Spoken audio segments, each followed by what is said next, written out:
What's going on, everybody? Welcome back to another episode of the Passive Tree Podcast, a podcast dedicated to talking about life, Path of Exile 2, and everything in between. I'm your host, Blaze, and tonight on episode 32, I'm joined by a fellow PoE content creator. His name is SirGog. Welcome on, and how are you doing today, sir?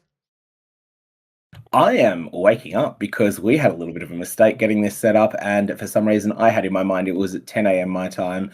I was the one that locked in 9 a.m. my time, but I'm sort of still waking up, but I am here. Welcome on, man. I appreciate you taking the time. Good morning. Hello.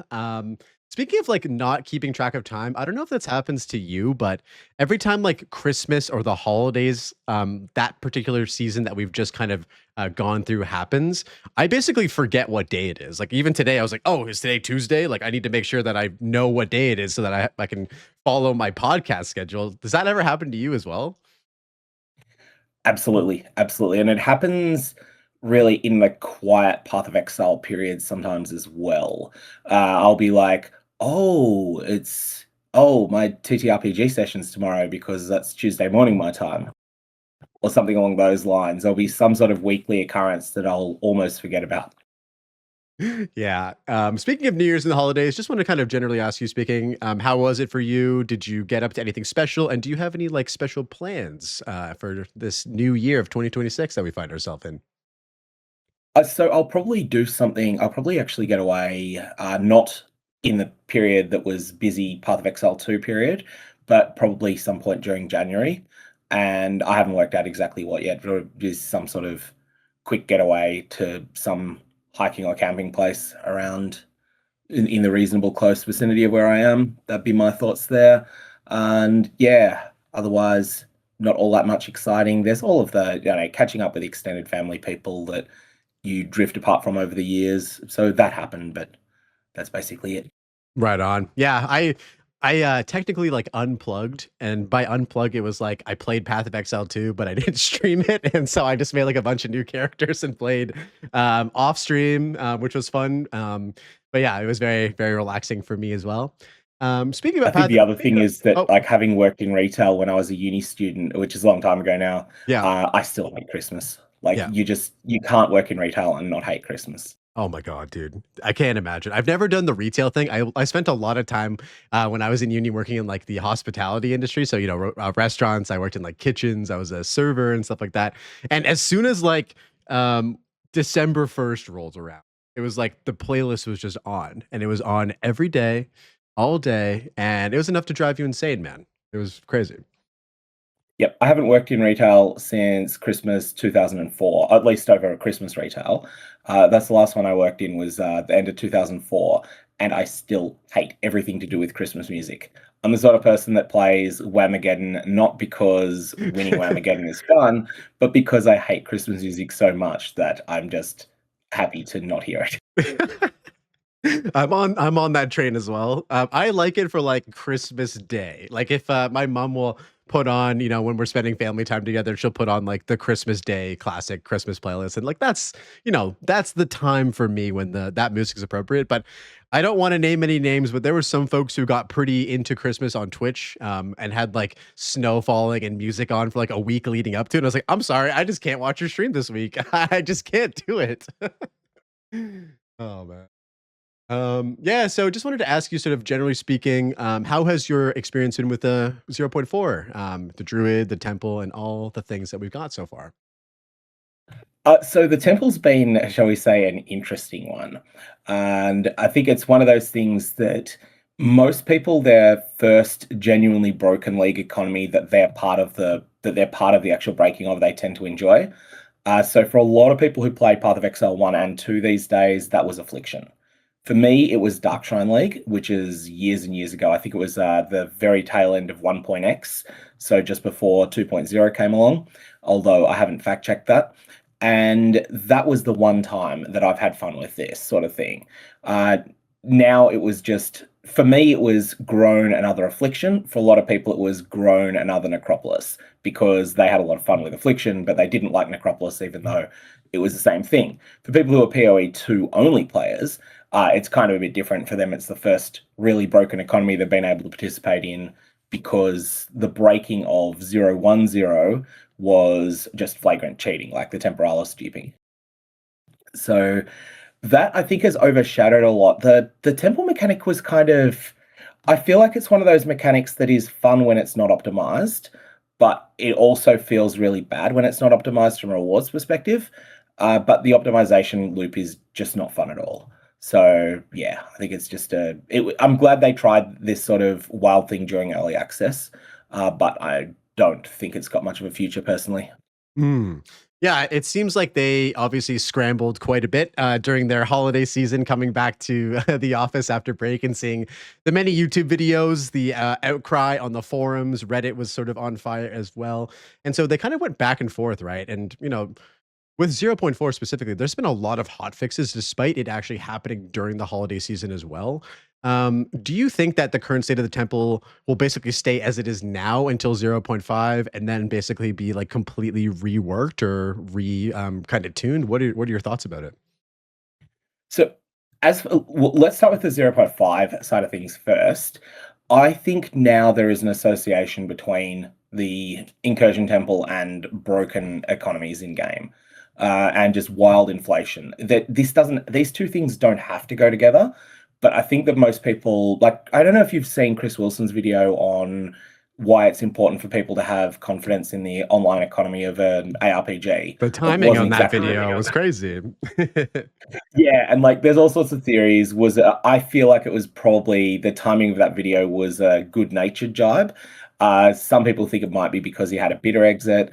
It actually wasn't about developer mistakes that result in massive inflation. It was about flagrant cheating, like the temporalis duping in 010, like there hasn't really been that many. I don't think there's been anything else in Path of Exile 1 that's gone on.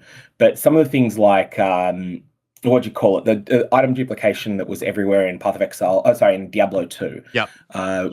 That'd be an example there, where you have this authoritative online server to validate your gameplay, but it's actually able to be flagrantly cheated. And when that happens, it ends up causing people to lose confidence in the whole online play experience. And that's sort of Chris Wilson's core thing that he's talking about. So it's not exactly what was going on here. But I do think there is this thing where people need to have confidence that the online economy is actually functionally, that it is functionally and genuinely fair. And I think that now people aren't going to have confidence as long as this mechanic's around. So I think it probably needs to be completely obliterated for 050, even though it might have otherwise been an interesting addition to the game. I don't think it can really stick around. I also feel the same about a couple of other things with the loot system, like increased item rarity as a player stat. I think now that the loot system has actually broken in a league, I think it is now much more urgent to get rid of rarity next league because of that. So there's those things that are going on. Now, in terms of the rest of this league, and I don't know, like you have this sort of thing where this league's economy is already comprehensively broken, and I don't think they can really fix that. But then at the same time, like, what's going to annoy the people that are still playing the least? Is it going to be leaving things as they are and just allowing inflation to go completely out of control? Maybe hit the point where the divine orb ceases to be a functioning currency because it ends up just kind of like Path of Exile 1 alchemy orbs, where there's so many of them in circulation that even though they're useful, no one actually cares about them anymore. Is it going to hit that point? I don't know if it will or not. If they'd sort of not done hotfix 12 at all and just left the Holton stuff in. But then you have this thing where every change materially affects the fairness of the economy as well. At the same time, there's people saying, just ignore trade, play in SSF or whatever, but SSF's a hard mode. It's kind of like saying you can also ignore softcore and you can play in hardcore, and hardcore has a more stable economy, but you have to like the game being harder than intended. Otherwise, that doesn't work. So yeah, whole lot of a mess. I don't know what they're going to try and do, and I think that there are going to be people they infuriate with every decision they could make. The key thing is that the decision they needed to make was to do hotfixes 12 and 13 way earlier than they did. before people were far along the process of setting up snakes. And if they'd done that, and then you might have really alienated 20 or 30 people, and there's a bit of a cost when one of them is Fubgun. There's a bit of a PR cost to that. But you end up in this spot where the league would have fundamentally felt fair. And who knows, maybe the mechanic wouldn't end up on the chopping block at the end of this league. Okay, so interestingly enough, you think that because of all of the, the whole slew of drama, the slew of things that have happened in the course of, the last few weeks, the temple now essentially has this sort of like stigma about it, essentially that will like persist into like future leagues. So let's, for example, we'll talk about, as we said, in 0.5, people will look at the temple and kind of still have this sort of like, oh, wasn't that the mechanic that like broke the economy in 0.4? Like, how is that still a thing? Do you think though that if they were to put it in the game again in 0.5, because I do think that they want everything, of course, to be core, especially in early access. They're sort of trying to add on to this like catalog of things, and the temple is the first like out of maps like piece of content, aside from I guess going into abyssal depths, that we've gotten for the end game loop. So it'd be, I think personally, a pretty big shame for it not to be core in 0.5. What do you think it needs in terms of changes or adjustments to make it worthwhile in core, and maybe help like rid it of this like kind of nasty stigma that it has attached to it right now? It would need two or three things. The first and most important thing is that it needs top end loot to be substantially lower, even than I think it is now. But it still needs to be enough to be worth considering playing around with. The second thing is that it needs what I would term naive mechanic use loot to be better. So that's when you don't have a min-maxing strategy. When you just go in and you do whatever just seems sensible to you without some overarching plan. A good example of this, I think, at the moment is Path of Exile 1. How much of your viewer base plays PoE 1 as well? Do you know off the top of your head, Place? Quite a bit. Yeah, I'm on the like lower end of it, but there's lots of people in my community that have played lots of PoE 1. Well, the example I would give there is Betrayal. You can optimize beyond this, but the naive strategy in Betrayal is just every time that every time that you have the option to execute a member, execute them unless they're rank 3. If they're rank 3, then put them in prison and just do safe houses as they become available, and then collect syndicate medallions and sell them to other players. That's what I would term the naive strategy in Path of Exile 1 Betrayal at the moment. And this is very functional as a strategy. It's quite good. It feels like what you should be doing with the mechanic, and it will get you quite a bunch of loot while you're doing it. It's not as good as what you might term the optimized 2552 strategies, but it's not so far behind that it feels terrible to do.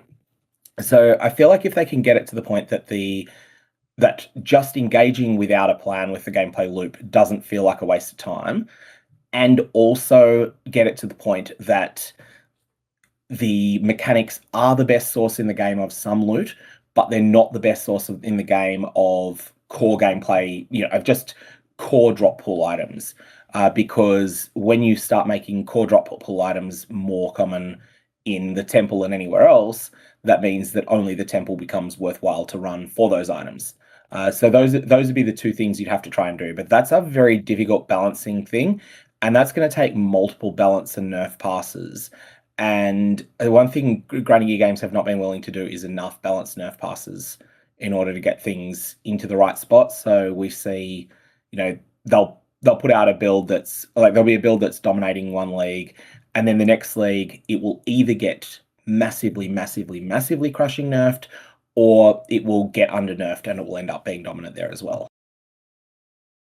Yeah, it's a damn shame too, because I really, as an SSF player specifically, have enjoyed the like things that the temple provides to basically add into like the ecosystem of content within the Path of Exile 2 endgame at the moment. Like I liked going in there and getting my body modifications. Like those things in itself were like very worthwhile as a hardcore player, right? And then, obviously the double corruption and like the Val cultivation orbs, like all of these things just added so much more interesting things to do in terms of like, customize my build, improving my items, improving my character and stuff like that. And so I really like what it has to offer, but I know exactly what you mean. Where like some folks in chat are saying the floor kind of needs to be the floor needs to be raised, the ceiling needs to be dropped to figure out how it fits in, and isn't like the overriding. Oh, you want to make raw currency drops? The temple is where you go. Like it should be an option and provide you with certain like specific bonuses. Another thing that Ziggy mentioned on our podcast previously was sort of like maybe an additional meta crafting option for temple. Like if you're in the temple, you know how it scales to your level, right? So you're finding a lot of like level 282 bases, which is really nice. What if you find, some sort of like temple specific modifiers, very similar to stuff that happens in Path of Exile 1, for example, where you could go in there and farm up some like crafting bases to make some cool temple stuff. Like there's a lot of cool stuff that I think they can do in 0.5 to sort of adjust this and make it a good and balanced end game piece of content for sure. Yeah, I think the biggest thing to learn from this is that the loot system in Path of Exile 2 is not as robust as the one in Path of Exile 1. In Path of Exile 1, if grinding gear games really stuff up and give a zone too much rarity, then what happens is every single item drop becomes a unique, which seems like it's really OP, but the thing is that the balance between the more common and the rarer uniques is still quite, it's still a very strong bias against the rarer uniques. So you might find that 1 in 25,000 drops is Mage Blood, which is I guess you'd say it's the equivalent of something like Headhunter or the Vertex over in Path of Exile 1. And there is also a Headhunter in Path of Exile 1 that's also quite valuable as well. But those two are two of the best of the Drop Anywhere items. Calandra's Touch, there's a few more. But those things are really, really staggeringly rare. And they stay staggeringly rare no matter how much rarity a particular monster has. Whereas in Path of Exile 1, in Path of Exile 2, if you've got enough rarity, and that's counting zone rarity, that's counting monster rarity, and that's counting player rarity, then the ratio of headhunters to what's a really common unique item, life sprigs. The ratio of headhunters to life sprigs condenses quite a bit. Path of Exile 1, it's still like one headhunter per 800 or 900 life sprigs. We don't know the exact number, but it's something like that. Yeah, I mean, I'm a big Diablo 2 Andy. I've been playing that game for a very long time, and I loved the way that they sort of did it, where like if you wanted to MF or like Magic Find, it would affect like the unique drops. But having a lot of Magic Find, like 300 plus, if you were wearing like full Talrashas or something on a sorceress, it would never affect how many like high runes you got, which were also like super rare and valuable currency. And so, do you think that that would be like an appropriate avenue for them to kind of steer the game in? Like it's kind of funny that like Blizzard North kind of figured it out like 25 years ago, but do you think that that is like an appropriate avenue for rarity moving forward? I have come to the conclusion now that rarity just is just a bad stat. You can have two different spots where it can be. It can either be so bad that no one wants it, or it can be so busted that everyone needs it. Oh, I think we lost your voice on Discord. You may have hit the mute key by accident. Sound check. Yep, you're back. You're back. I think I. Okay, that's odd now.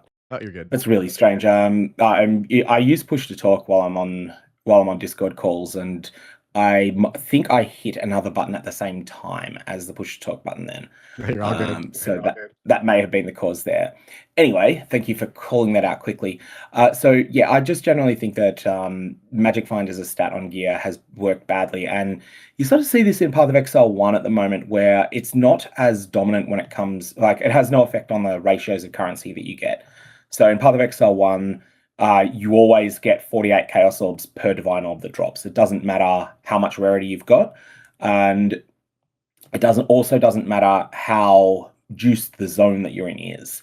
If you are running a tier 17 map, which is the highest tier, and you've giga juiced it out the wazoo, which you can do in PoE 1, you're still going to get 48 Chaos for every one Divine that drops. And the same if you're just running the campaign with no rarity gear. So there's no impact on currency ratios in 1 like there is in 2. But even then, there's a whole bunch of strategies that have developed around group gold farming in Path of Exile 1 that I think are quite problematic in that game's economy as well. And so for that reason, and that's like combining two stats. There's the always has existed increased item rarity, and there's the newly available in patch 3.27 increased gold looted from is it just from monsters? No, it's just gold looted in general. And this has ended up in this situation where there's a couple of endgame consumables that the only economic way to use them is to sell them to someone that's running a 6-player group, where you use these particular items to then bring a party of 6 in and just get everyone as much gold as possible. Gold's a bit more useful in PoE 1 than it is in 2, but who knows, in the future in 2 it might become useful as well. And that's, yeah, I think in general, loot finding as a mechanic on gear is just always feels bad. I'd rather that the content be made a little bit harder, or at least harder content be made available where you can't afford to waste gear slots or gear attributes on that. Yeah, that makes sense. I like that option as well. Yeah, I think just because I'm such a fan of the way that Diablo 2 works, and I like how, as an SSF player as well, using those particular roles on gear means that you're very intentionally trying to achieve an outcome. Right now, obviously, that outcome is currency and wealth. But if that was removed, the currency and I guess the monetary value of the rarity stat, and just focused on finding unique items specifically. Especially when when there's way more unique items in the game, I think it still would have some merit and some value. But would it be solved if you could find unique items or target unique items in some other way? That's probably the better way to go about it, and it would free up like another attribute or a modifier role on gear as well. So we will wait and see what happens. But I know it's a very contentious issue that a lot of players are not enjoying right now. The rarity issue for sure. Sure. Yeah, and that actually makes me think. I don't know how familiar you are with divination cards in Path of Exile 1, but they are a way of target farming certain outcomes. True. And they're pretty weak at the moment in Path of Exile 1. Like divination cards, farming certain ones is very reasonable, but farming ones for genuinely uncommon and rare uniques is not in a very good spot currently. But there are ways they could fix that. In PoE 2, you couldn't implement PoE 1's divination card system very well because we don't have agency over which map tile sets we run. But I think there's a few things they could do whereby they could say, for instance, just you could have some sort of oracle you might find as an uncommon, not genuinely rare NPC that you meet in maps. And they say, okay, we're going to pick a divination card from this list and we'll bias your map boss drops only towards providing that divination card or something like that. There'd be a bunch of things you could do. There'd be different systems to what's used in 1, but they could work. Absolutely. No, give you a way to target unique. Yeah, no, I love that. And I think that would actually subsidize the need to have rarity like perfectly if like they removed that and then in return they gave us divination cards, which allowed us to achieve essentially what I would hope rarity could do, which would be just like target farming unique. So yeah, no, that's great. And I think there is a potential for us to see divination cards even as soon as 0.5. What do you think? Is that something that could be like very close on the horizon? Yeah, well, we know that they intend to have them. I feel like they're going to come with 1.0.0, and I think that they're going to have really expensive supporter packs available in 1.0.0, kind of like they did in 2.0 in Path of Exile 1, and one of them will include divination card, like commission for it. And so for those that don't know how divination card commissions worked in PoE 1, essentially the highest supporter pack, which is much higher than the $480 ones at the moment, would include the ability to commission a divination card, but you wouldn't have any information on where it dropped in game. You wouldn't get the card, and nothing of that sort. Interesting. Okay, I guess we will have to wait and see. I wanted to plug this because this is some of our like fellow content creators and stuff like that. It's actually been kind of popping off as well, and it kind of ties in perfectly to the like I guess fundamental economic issues within the current like league. But there is a cool private server happening, and I wanted to let you guys know. I know this is mainly a hardcore and solo self-found channel, but some of the folks over with Mobalytics, Dead Rabbit, Local Hole, and Talkative Try are doing the Second Wind private league. I believe that launches like this week at some point. I think Friday is the launch date, so in a couple days. Are you planning on hitting up the Second Wind as a sort of a fresh economy reset? Yeah, definitely. I think that I prefer to play in the trade league just because more wild things are possible there. So that's my general preference. But the core 040 trade league economy feels pretty broken unless you mostly avoid participating in it in trade that much. And so with that in mind, yeah, I'm definitely playing Second Wind. I think it'd be great. Dude, the trailer that came out today or on Local's channel was so epic, bro. I was like, what the heck? This has no business being this badass. So, yeah, guys, if you're listening to this and you're interested, I will leave a link in the video description if you're interested in signing up. I think there's already 7,000 people signed up. So it's going to be like, it's going to be popping off. Sure. That's gone up a lot since I last checked. It was in the mid fours yesterday when I was checking it. The other thing to keep in mind with this, it starts 3 hours earlier than a traditional league start, and that's because Lokal's time zone is similar to Europe's. And I think that Grinding Gear Games, obviously, they optimize it to be the perfect league start time for New Zealand. So they started at 8 a.m. their local so that they can then be on site ready to make things happen. This means I will not be getting up at 3 a.m. to start on time for some funny reason. I value my sleep. But it will still be going and it'll be really good. Just play it at whatever time you feel is useful because ultimately it's one of those things where being ahead doesn't matter as much, I don't think, in a smaller league economy. Absolutely. Yeah, I think that's the nice thing about private leagues. So, for context, there's a hardcore private league hosted by a homie, Timmy P, which we call Timmy's Private League, THC for short. Timmy's Hardcore League, and we've been playing it every league since I have since 0.2, and it's just nice to not have to feel like you have to be on like right at the beginning of the league. It's a bit more intimate. You don't feel like you're falling as much behind. Yeah, so you can wake up. You don't have to be up at 3 a.m. to get in as soon as possible. What are you thinking about starting off character wise for the league? I was watching Angormus's Awesome Games Done Quick. I'm going to say yesterday, but for many of people watching that have a similar time zone to you, would it be this morning? I was watching that last night, and that was interesting. I haven't played Shield Wall yet, so that's something I'm giving some thought to. Obviously, Angormus plays a version of it that's optimized for the early game. I wouldn't be optimizing for the early game, but it would still be something that just looks like it's a very different play style. Yeah, I tried it last league actually after being inspired by Angormus and other Shield Warrior Giga Chads, and it actually is really really fun, man. They really made that combination of Shield Wall and Fortifying Cry super strong in 0.3. I forget what the change was that made it that combination so amazing, but yeah, it's cool, definitely cool. Moving forward in this How far conversation. did you take it? Just Oh, so sorry. did you Oh, go? sorry. Go ahead. Yeah, how far did you take that build? Did you go to like Uber Arbiter, or did you go to the earlier Pinnacle bosses, or did you go just to maps, or how far did you go? Oh, this hurts me to talk about because I was actually having so much fun on it. So I didn't play Warrior. I did this on a private league and I did it on a Gemling Legionnaire. And so with the Gemling Legionnaire, it was going for pure damage. And this actually was to my downfall because it was in hardcore. And so I got one shot doing my fourth ascendancy run in the Trial of the Sekimas.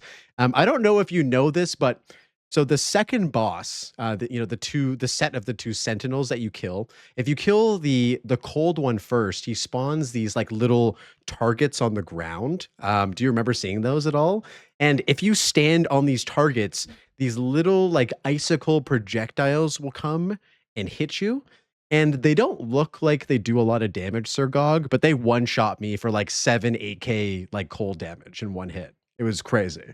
So I didn't get Oh, super far. I got to like level 90, I think.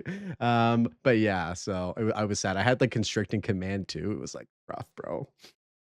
oh, ouch. Yeah. But I want to run that build again. It was actually really cool doing it on the Gemling. I feel like the Gemling Legionnaire is kind of in a weird spot right now where it doesn't have this like sort of identity anymore, like it sort of did in 0.1, where like attribute stacking, of course, was like a really big part of the way you would build the Gemling Legionnaire. And now it just kind of seems like I don't know. There's not really a whole lot you can do with it. It just is it's scaling quality and like gem power. There's not really other things that are sort of interesting about it, but it actually worked well for Shield Wall because Shield Wall like the skill actually scales with quality. Like the extra quality gives it more damage, so it is pretty nice that way. Okay. I just had someone request to say hi to you as well. You know, Lighty? I do know Lighty. We were talking last night. Yeah. Hello, Lighty. Yeah, so I wanted to get some early SirGog lore, being that this is sort of the first time that we ever had a chance to sit down and chat, as something I do with most guests on this podcast. So, starting off with, when did you start gaming? What was your first foray into gaming, SirGog, and what were you playing on when you started? Okay, so I feel it would have been Christmas 1990. So it would have been 8 at the time. I think I've got the year right on that. That I got an NES, and I remember playing Super Mario Brothers. I remember what else was there from the NES era that I really liked. A couple of really forgotten games, like I think was that it was the NES or was it the Super NES I had later that had Journey to Silius on it. Anyways, like there were a few games like that, but Super Mario Brothers, which I guess got me hooked on the what people term the NES hard era. That game has become quite easy now because it's sort of so well understood and so optimized, but it was actually quite difficult to figure out yourself, especially with no access to online guides and the like. So I remember taking a long time to finish that, then being quite disappointed when the two sequels I finished very quickly. And then over time, I sort of got into, well, I got a Super NES and then came across a couple of RPGs there. Secret of Mana comes to mind. So we're talking turn-based RPGs at this point. Final Fantasy VI. What was the other big RPGs there? I never owned Chrono Trigger, although I have played it since. There are a bunch of other things along those lines that I started to get to really like. When I got into PC gaming, it was originally Diablo 2, then it was just a mishmash of other things. And then I got really hooked on Dungeons and Dragons Online, which unfortunately now is very, very much gone down the pave, chasing the credit card cheaters' money instead of chasing making a good game. And I also was playing EVE Online for a period. And at some point when Dungeons and Dragons Online was starting to go downhill, and also Diablo 3 had alienated me by having the real money auction house. And at the same time, EVE Online was just not something you wanted to play every day. I thought, oh, let's give this new Diablo 3 competitor a go, called Path of Exile. Oh, I see. I see. Okay. So, console gamer as a young kid, moved into PC gaming. It sounds like, for the most part, aside from like Diablo 2, action RPG wise, it was mainly like MMO RPGs that kind of captured your attention. Before we move on to like more Path of Exile stuff, I just wanted to ask you, what are like some of the biggest games in your memory as a child or as a young adult that sort of left like the lasting impression on you? I know you named some of them already. If you had any others that came to mind. Okay, there's every time there's a big leap forward in graphics, I would remember that. So that would be going from the Super Mario 1 era. So basically going from, I guess, your arcade game machines like Bubble Bobble and Space Invaders before I had a NES. There's a big jump up from there to Super Mario 1. There's no real big jumps on the NES after that. You then have to go to Super Mario World was the first thing I played on the SNES. That was a huge jump up. Donkey Kong Country would be the next huge jump up. Then there was a huge sort of jumps forward that took place on consoles I never owned. So the original PlayStation, Final Fantasy VII, stuff like that were a huge leap up, but I never owned one of those, so I didn't really get to experience them that much. The games that left a lasting impression after that, uh, Diablo 1 and 2 both. And I think it was because of the whole, like this, the random loot, meaning that you could potentially find something spectacular that was better than anything your friends had. And the funny thing was that I think the last time I played Diablo 1, I might have been wrong about this, but I thought that an Archangel Staff of Apocalypse was the best thing you could possibly get in the game. And I actually legitimately found one. It was on a vendor, and that actually destroyed my interest in the game after that because I was like, oh, I've got the best thing I can ever get, so why keep playing anymore? Other things that blew me away later. So we've sort of gone through the graphics side of things. Um, More recently, definitely Expedition 33 was one of those blow you away games. Mostly just the soundtrack is unbelievable, especially especially because I'm the sort of person that I don't speak any French, but I looked up the French meanings of the songs and getting a bit of a sense of what Un Dia Timer actually means in the context of the scene was absolutely phenomenal. Other things that have blown me away, though, from a gameplay perspective, definitely be Path of Exile 1 has been the most enduring. And otherwise, I like games that are just very different to everything else I've played. So Dyson Sphere Program has been something that whenever I'm not in the mood for Path of Exile, I will boot that up. And it's like Factorio and just sort of more science fiction setting.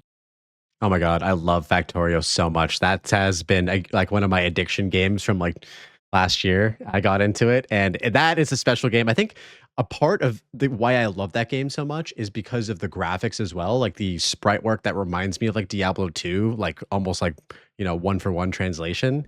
Very, very fun.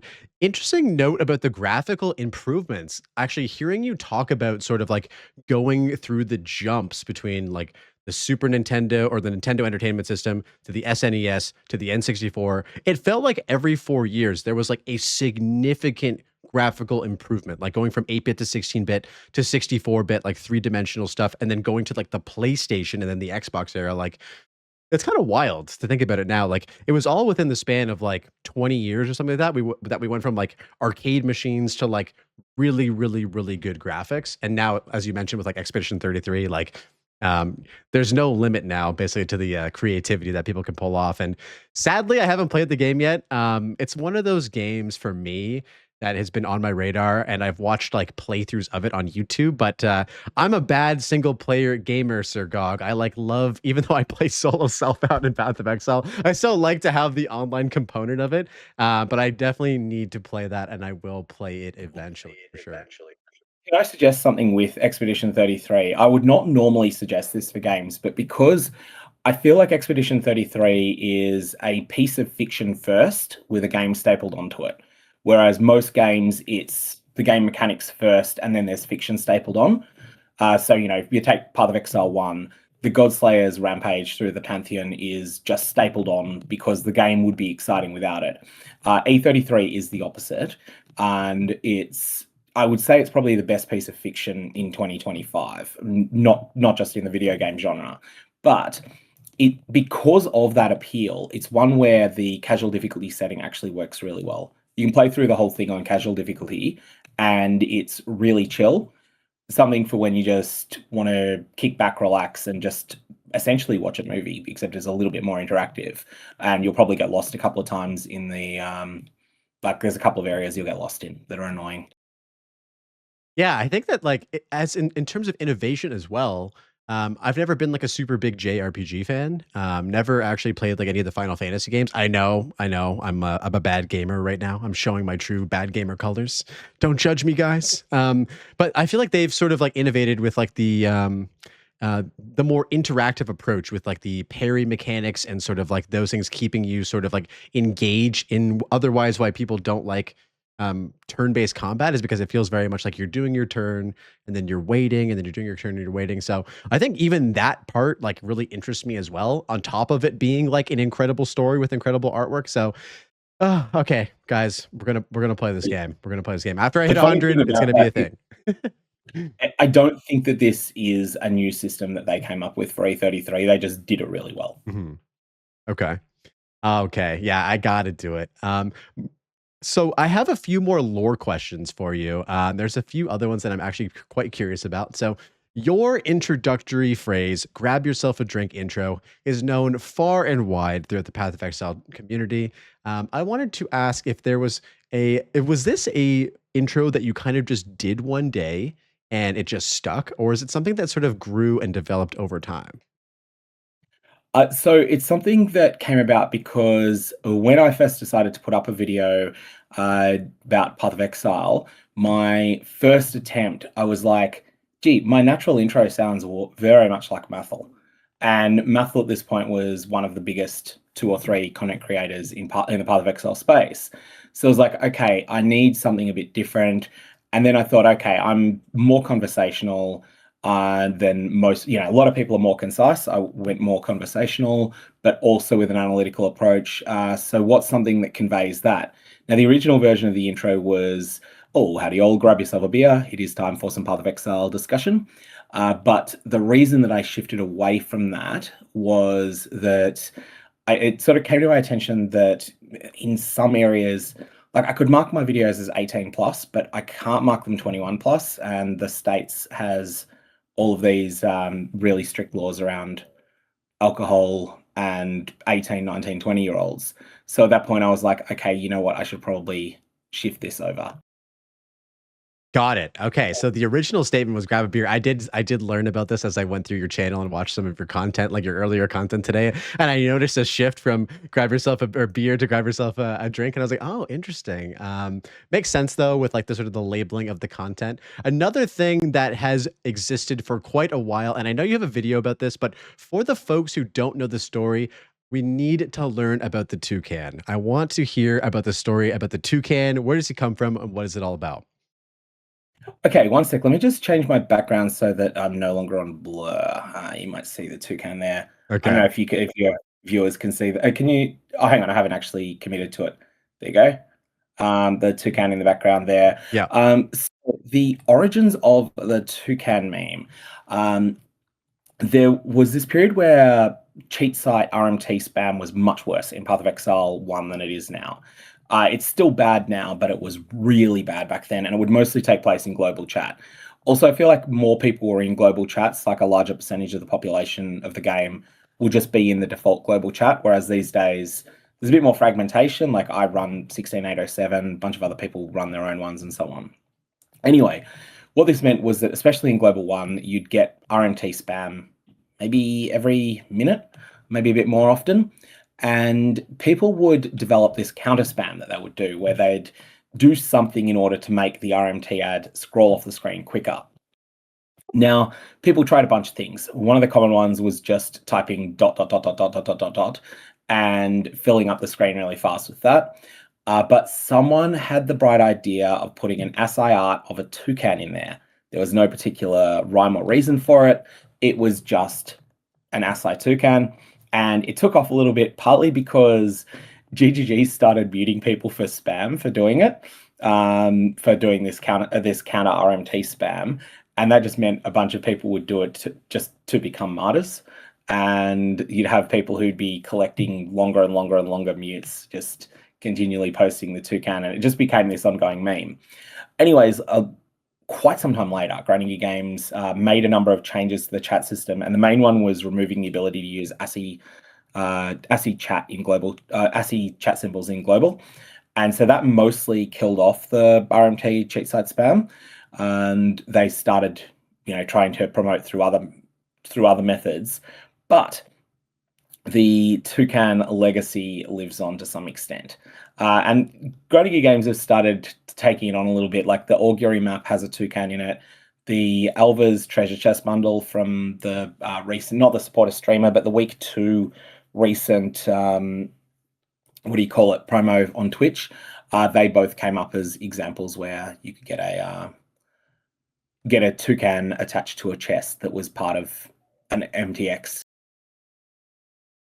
Dude, that is a deep cut that I love. I watched the video, sort of hearing you explain this on your channel as I was doing my research, and I thought, wow, that is an amazing piece of, like, I guess, Path of Exile sort of history that I'm sure lots of people don't know about. So that's awesome. Speaking of history, so as I was going through your channel, I saw that you started making content about 8 years ago. The first videos that you have actually still live on your channel are from Magic the Gathering Online. Was it Magic the Gathering Online, the game that inspired you to actually just like start this journey as a YouTube and content creator? So the thing that actually made me really start the journey was when my Incursion League videos in Path of Exile 1, 2 of them just exploded. And that was when I went from YouTube being like, oh, I just want to do something else and then I'll refer to it from YouTube. That was when I went from that to, oh, let's try taking this a little bit more seriously. And so that was when I decided to put a bit more effort into content creation. Back then, Like I was a Magic the Gathering fan from like very late 95, early 96, when I was at school, all the way through to I started losing the obsession maybe 08, but I kept around a little bit. And then I finally, like, I had one last surge when the set Amonkhet came out, which was about 8 years ago. And then eventually after that, just completely lost interest. But at one point, I had a blog for MTG that those videos were basically designed to have a write up on a blog. Got it. So you actually were making PoE content prior to the Magic the Gathering online content, but those videos sort of just existed as the earliest pieces of content on your channel thus far. Oh, no, no, no. The incursion content that I made was, it wasn't far after the MTGO videos, but that it was later. Okay, I got you. I see. I made the YouTube upload account for the purposes of the MTGO videos at the time. And then just because it's not something that actively disappoints people if they find it, I've hidden videos on my channel, including one of my highest view videos of all time, actually, because they're no longer useful to anyone that finds them. And they're actively disappointing. Whereas those MTGO videos, no one's going to find them unless they're just curious about my oldest video. So they're harmless in that sense. I got it. I got it. Rather Now I than have things clear. actively Now I wrong. have clarity over like the timeline, the SirGog timeline. So you have a really great style and format for your content that I'm a super big fan of, and I haven't been watching you since the early days of like PoE1 8 years ago, but definitely since I got into Path of Exile, I love to watch your news videos specifically because of how like concise, well spoken, and just like insightful you have about like the certain like news topics. So wanted to compliment you on that and ask you, just generally speaking, like, did you have anybody that you kind of like looked up to or were inspired by that like kind of helped you like shape this like format that you've kind of been known for nowadays? So I sort of worked a bunch of it out just by virtue of looking at what people were interested in. And I did end up becoming more and more typecast as the news person. So what I would do when I was working in my aircraft technical records job until a few years ago, I would often get up in the morning, have a look at what Granny Gear Games had put out, and then just during breaks through the day, I'd have a look through anything else, and then I'd sort of consolidate everything into one newsy video. I was doing this more as a hobby at the time, and people just generally found those videos useful because I think the thing that I found, and this goes back to Magic the Gathering as well, there's a really interesting period when a new expansion comes out. And during that period, you don't yet know what's going to work well and what yet isn't going to work well. So there's a lot more possibilities that are exciting. And let's just think of what's a unique that's been added recently that people were hyped about early but didn't really excite people longer on. In Path of Exile 2, that's a good one. Maybe like some of those unique scepters that came out, like I don't know, Palm of the Dreamer or something like that. Like maybe something that was exciting, but not too many people use it. I don't know. Maybe that's a bad example though. Some of the Dream is really hard to get your hands on. That's the thing. I Yeah. think it's still quite valuable. I want to actually submit that as my Twilight Reliquary key. I've got to pick one of them up at some point and do that because you can't submit an item that you don't own. Just trying to think what would be a good example from either game. Anyways, the whole thing is that there's just build options and there's items that end up becoming just another middle tier option or end up being just a little bit below a middle tier option. But when they're new, they're exciting. And so I will tend to have that excited viewpoint early on, and I'll be thinking, what can be done with this? Actually, come to think of it, the best example of this is the Assassin rework in 3.27 in Path of Exile 1. Where Granny Gear Games did a whole massive overhaul of the least popular Ascendancy there. And they didn't make it into something that people regard as a stellar success, but they did make it into something that's genuinely playable and has some things going on with it. And so, yeah, there's this feeling where things are a lot more exciting at that point. And so I will genuinely be excited. And then I'll talk about why I'm excited about things, various combinations that could potentially make this into a winner. And then also say, this is why I think it might be a little bit more limited. And then later on, a lot of that discovery and wonder gets sort of optimized out of the game when people play around with the new assassin and then decide, you know what, this is actually just inferior to other options, except in a couple of really narrow niches. And at that point, people stop being excited by it. Got it. So that's where it basically came from. Liking things that are shiny and new because you haven't yet realized that once you polish them, the shine falls off. Definitely. One thing that was interesting at the end of your most recent video, I believe it was your most recent video, you talked about clickbait and rage bait as a last important topic. And I think that it was pretty like interesting of you to bring that up, considering all of the, I guess, the issues going around with the temple and stuff like that. I definitely could see people kind of capitalizing on these issues and creating like sort of rage bait or like clickbait, however you want to phrase it, content. So for those of so for those people who are unaware of these issues, are you able to go into like a little bit more detail specifically about what people should keep their eyes out for, maybe some telltale signs to help viewers not get rage or clickbaited? Yeah, so look, I'll give the starting point. Like the key thing you want to look for is anyone that is very much not a casual player saying this is the end for casual players. But we'll come back to that in a sec. The background that I think is worth knowing is how I figured this out. 020 was not a very successful league launch in Path of Exile 2, but I genuinely felt it was a 4 out of 10 release day experience, whereas a lot of people were more, this is a 2 out of 10 experience on release day. Anyways, I put out videos explaining sort of the nuances and it coming across as it being a 4 out of 10 release, and they didn't do very well. Then one morning I was in a foul mood. I can't remember why I was in a foul mood, but I put a much more incendiary thumbnail up. I put a much more incendiary title up. And it was noticeable that YouTube ad revenue for that was something like $110 more than it was for the previous video, talking about the similar topic. And that was the point at which I realized, okay, this is how monetizing other people's anger can be something that there is a very clear material incentive for people to do if they're in this space. And that's something to keep in mind, because the more inflammatory you can make something sound, the more money that it's likely to make. And that also can apply positively as well. So for instance, if your honest assessment of Expedition 33 is that it's a genuinely decent game, but it's a bit overrated, and you genuinely think it's a 7.5 out of 10, if you were to post a video explaining why, you would not make very much money out of it, because you've got a less extreme opinion than people that are saying it's, that it's the game of the year. Now, I would agree it's with it being game of the year, but leave that aside. That doesn't mean that someone's opinion is wrong there if it doesn't sort of go with the herd there. So there is this strong financial incentive for content creators to not just replicate the opinions other people hold, but to take a slightly more extreme take on them. And we will make money out of doing so. And that's something that people need to keep in mind.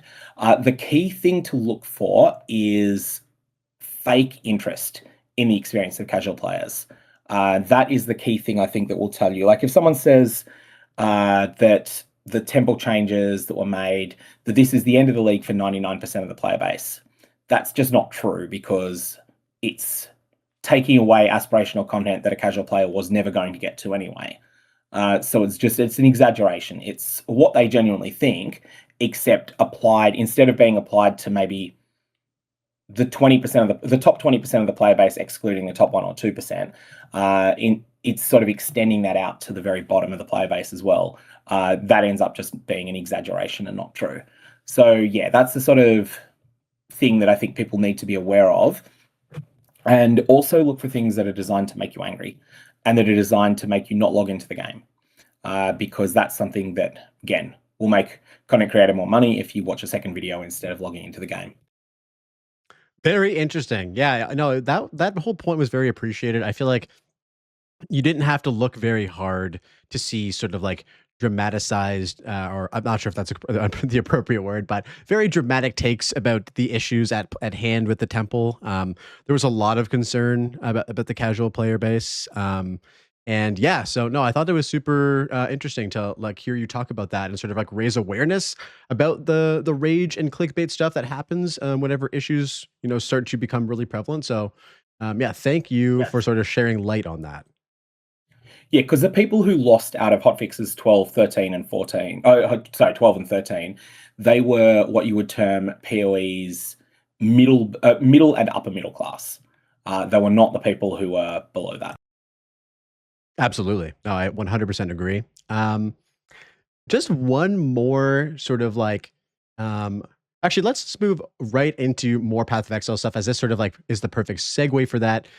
So you said earlier on in our conversation that after basically playing like Diablo 3 and it not hitting the spot for you, I think you mentioned something about the real money auction house and whatnot. So you moved into Path of Exile, and you said that in terms of like your games, the games that have lasted or have left a lasting impression on you, Path of Exile has basically had like the longest longevity, or one of the longest pieces of longevity. What about Path of Exile, if any, or if you can distill this, has created this sense of longevity for you that's made it one of the games you've played for the longest? Yeah, I think it is the fact that for a long period of time, it's never gone into the pay to cheat space. I do consider Path of Exile a box price game because although you have a generous free trial, you will need to buy stash tabs at some point. But it's the fact that it's never gone into that space of chasing the credit card cheaters. I got you. I think for me, as someone who's a brand new player, I guess not brand new anymore after about a year's time, I fell in love with the gameplay of Path of Exile 2, but I also fell in love with grinding your games as a company because they have this sort of like really in touch with the player base reputation. The value at which like the game provides to the player has always been something that I've been actually like very astonished about. Like just it's the small things, man. Like just even having when I logged into PoE 1 for the first time after playing PoE 2, all my stash tabs were there. And that felt like a very unique thing to GGG that you wouldn't really see in very many other game developers. And so like, yeah, man, it was just like it was really cool to see not only play a game that was super fun and enjoyable, but also the company behind it was also like something that I wanted someone or something that I wanted to support because of all these really great little decisions that have kind of built up into them having this like pretty excellent reputation overall. Yeah, and I think the thing that's really noticeable there is that they have a business model that is quite different, even to other games that can look superficially similar. And you see, with other games, they will generally have this approach where either they want you to buy the box and then they don't care about you anymore. They've already got what they want out of you. And like an example of this that's done in a good way would be either Dyson Sphere Program or Expedition 33. Like you're not an ongoing customer to them at that point, but they don't then come around and mess with you. With grinding gear games, the approach is quite different. They want to cultivate perhaps a few percent of the player base that are actual super fans of the game and that will then both evangelize about the game to other people, but will also spend a lot on just completely discretionary stuff like MTX packs and the like. And that's where they make their money. So essentially, they make their money by making their already enfranchised fans happier, which is quite different to, say, Sandfall, where they make their money by convincing someone that's not bought the game to try it. And so that's quite different. It does cause some issues, though, in that it does run the risk of giving a degree of veto power over the game's direction to the more enfranchised sections of the player base. And that's something that's important. Like it can have a bunch of negative consequences at times because sometimes grinding gear games want to make a change for the long-term good of the game that in the short term players don't like. And that can be something that's difficult for them to get through. Whereas in other games, they have different financial situations entirely. Absolutely. When I bought the game, when I bought Path of Exile 2 early access, it was just like a very cool thing that grinding your games gave you the amount of in-game currency, like as a basically um, on top of a game that I've already spent almost 2,000 hours in already for $30. And so that was just like Like, excuse me? Like, I can't believe this, and now I have 2 quad tabs to go with all of these hours that I've spent in the game, and, yeah, you're absolutely right. I think that, like, they do really cultivate this audience of players that love the game and love the company and want to support financially, and buy, you know I haven't personally bought the $500, supporter pack, but I'm, like, slowly, leveling up my tier, so I can get the art book because that art book is badass, and I really, really want it. But yeah, no, you're absolutely right about that for sure. Yeah, and it's, as I say, it is quite different to a lot of other games. It does sort of change the way that they design things. Yeah, it stands out even more because I guess like we find ourselves in an era right now where a lot of bigger game companies are very like they're very forward with like purchases, like microtransactions. Like you look at, any modern day game, there's a battle pass. There are some sort of like pay for convenience factors. I think in an ecosystem right now where like there are, generally speaking, there's a majority that lean towards like microtransactions for like pay to convenience and or pay to win or like just shady stuff, the dark pattern stuff, that Chris Wilson has been talking about in some of his recent videos. Like it kind of makes GGG even shine even more in this ecosystem currently. Yeah, as soon as they start talking about pay for convenience, you want to be very careful of that because pay for convenience without limits. I think there's a bit of a difference when it's the equivalent of just buying a box price like Path of Exile 1 or 2, where you basically need to buy a certain amount of stash tabs for the game to work well. Not necessarily early on, but definitely by the time you're at endgame, you need to have some stash tabs beyond the baseline. But when you've got this pay for convenience, that ends up being something that is really, really transformative to the way the game gets designed. And especially, I think the worst example of this is when you start getting some of the softer versions of paid cheating. This was when at Dungeons and Dragons Online, when I went from loving that game to starting to not love it anymore, was when they started introducing stuff like quite substantial percentage XP potions. And the way that they work in that game, it's a real money purchase, and it would be 6 hours of plus 30% XP with the original release, and then later they added 50% XP ones on top of that. And what this ends up creating is an incentive for the developers to lower XP across the rest of the game everywhere. So they work out how much XP gain is the most fun for the systems that we've got in the game that involve XP. Then they provide you that minus the XP potion. That's the amount that they will award you for content because they want the most fun experience to be restricted to people who are paying the XP potion every 6 hours. And that's this sort of really pernicious thing that comes up. As soon as there's a pay to cheat element in a game now, I tend to be looking elsewhere. Yeah, absolutely. I know that that is a lot more common in places like the East, in Asia, where like that's kind of part of the like ecosystem of like online games. But for myself, I'm the exact same way. I really enjoyed like playing Lost Ark when it came out, as someone who enjoys action RPGs and MMOs as well. But as soon as I sort of hit the wall where it was kind of like, oh, you need to pay for a lot of these extra things, and there were just like significant advantages for like purchasing things, it just throws you off, man. And it sucks to hear that. Like it sounds like from what I understand about Dungeons and Dragons Online, that wasn't a thing for a while, and so you were enjoying the game the way like the XP curve and whatnot, and then they sort of like slowly introduce these things over time, which is like kind of like a rug pull for you in a sense because it really just kind of ruined the game. Yeah, I'll mention exactly how they did it in that game because it's really interesting. You can see how multiple systems develop over time. So the game launched. I started playing it, judging by I was living with my ex at the time, so that means it was either 06 or 07.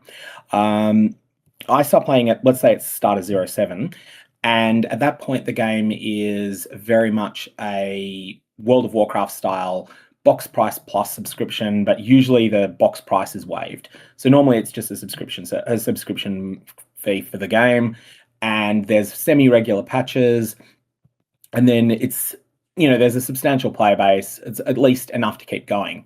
Then they change it by introducing an MTX store, but initially the MTX store is not particularly egregious. It has a couple of things that are softly in the pay to cheat space.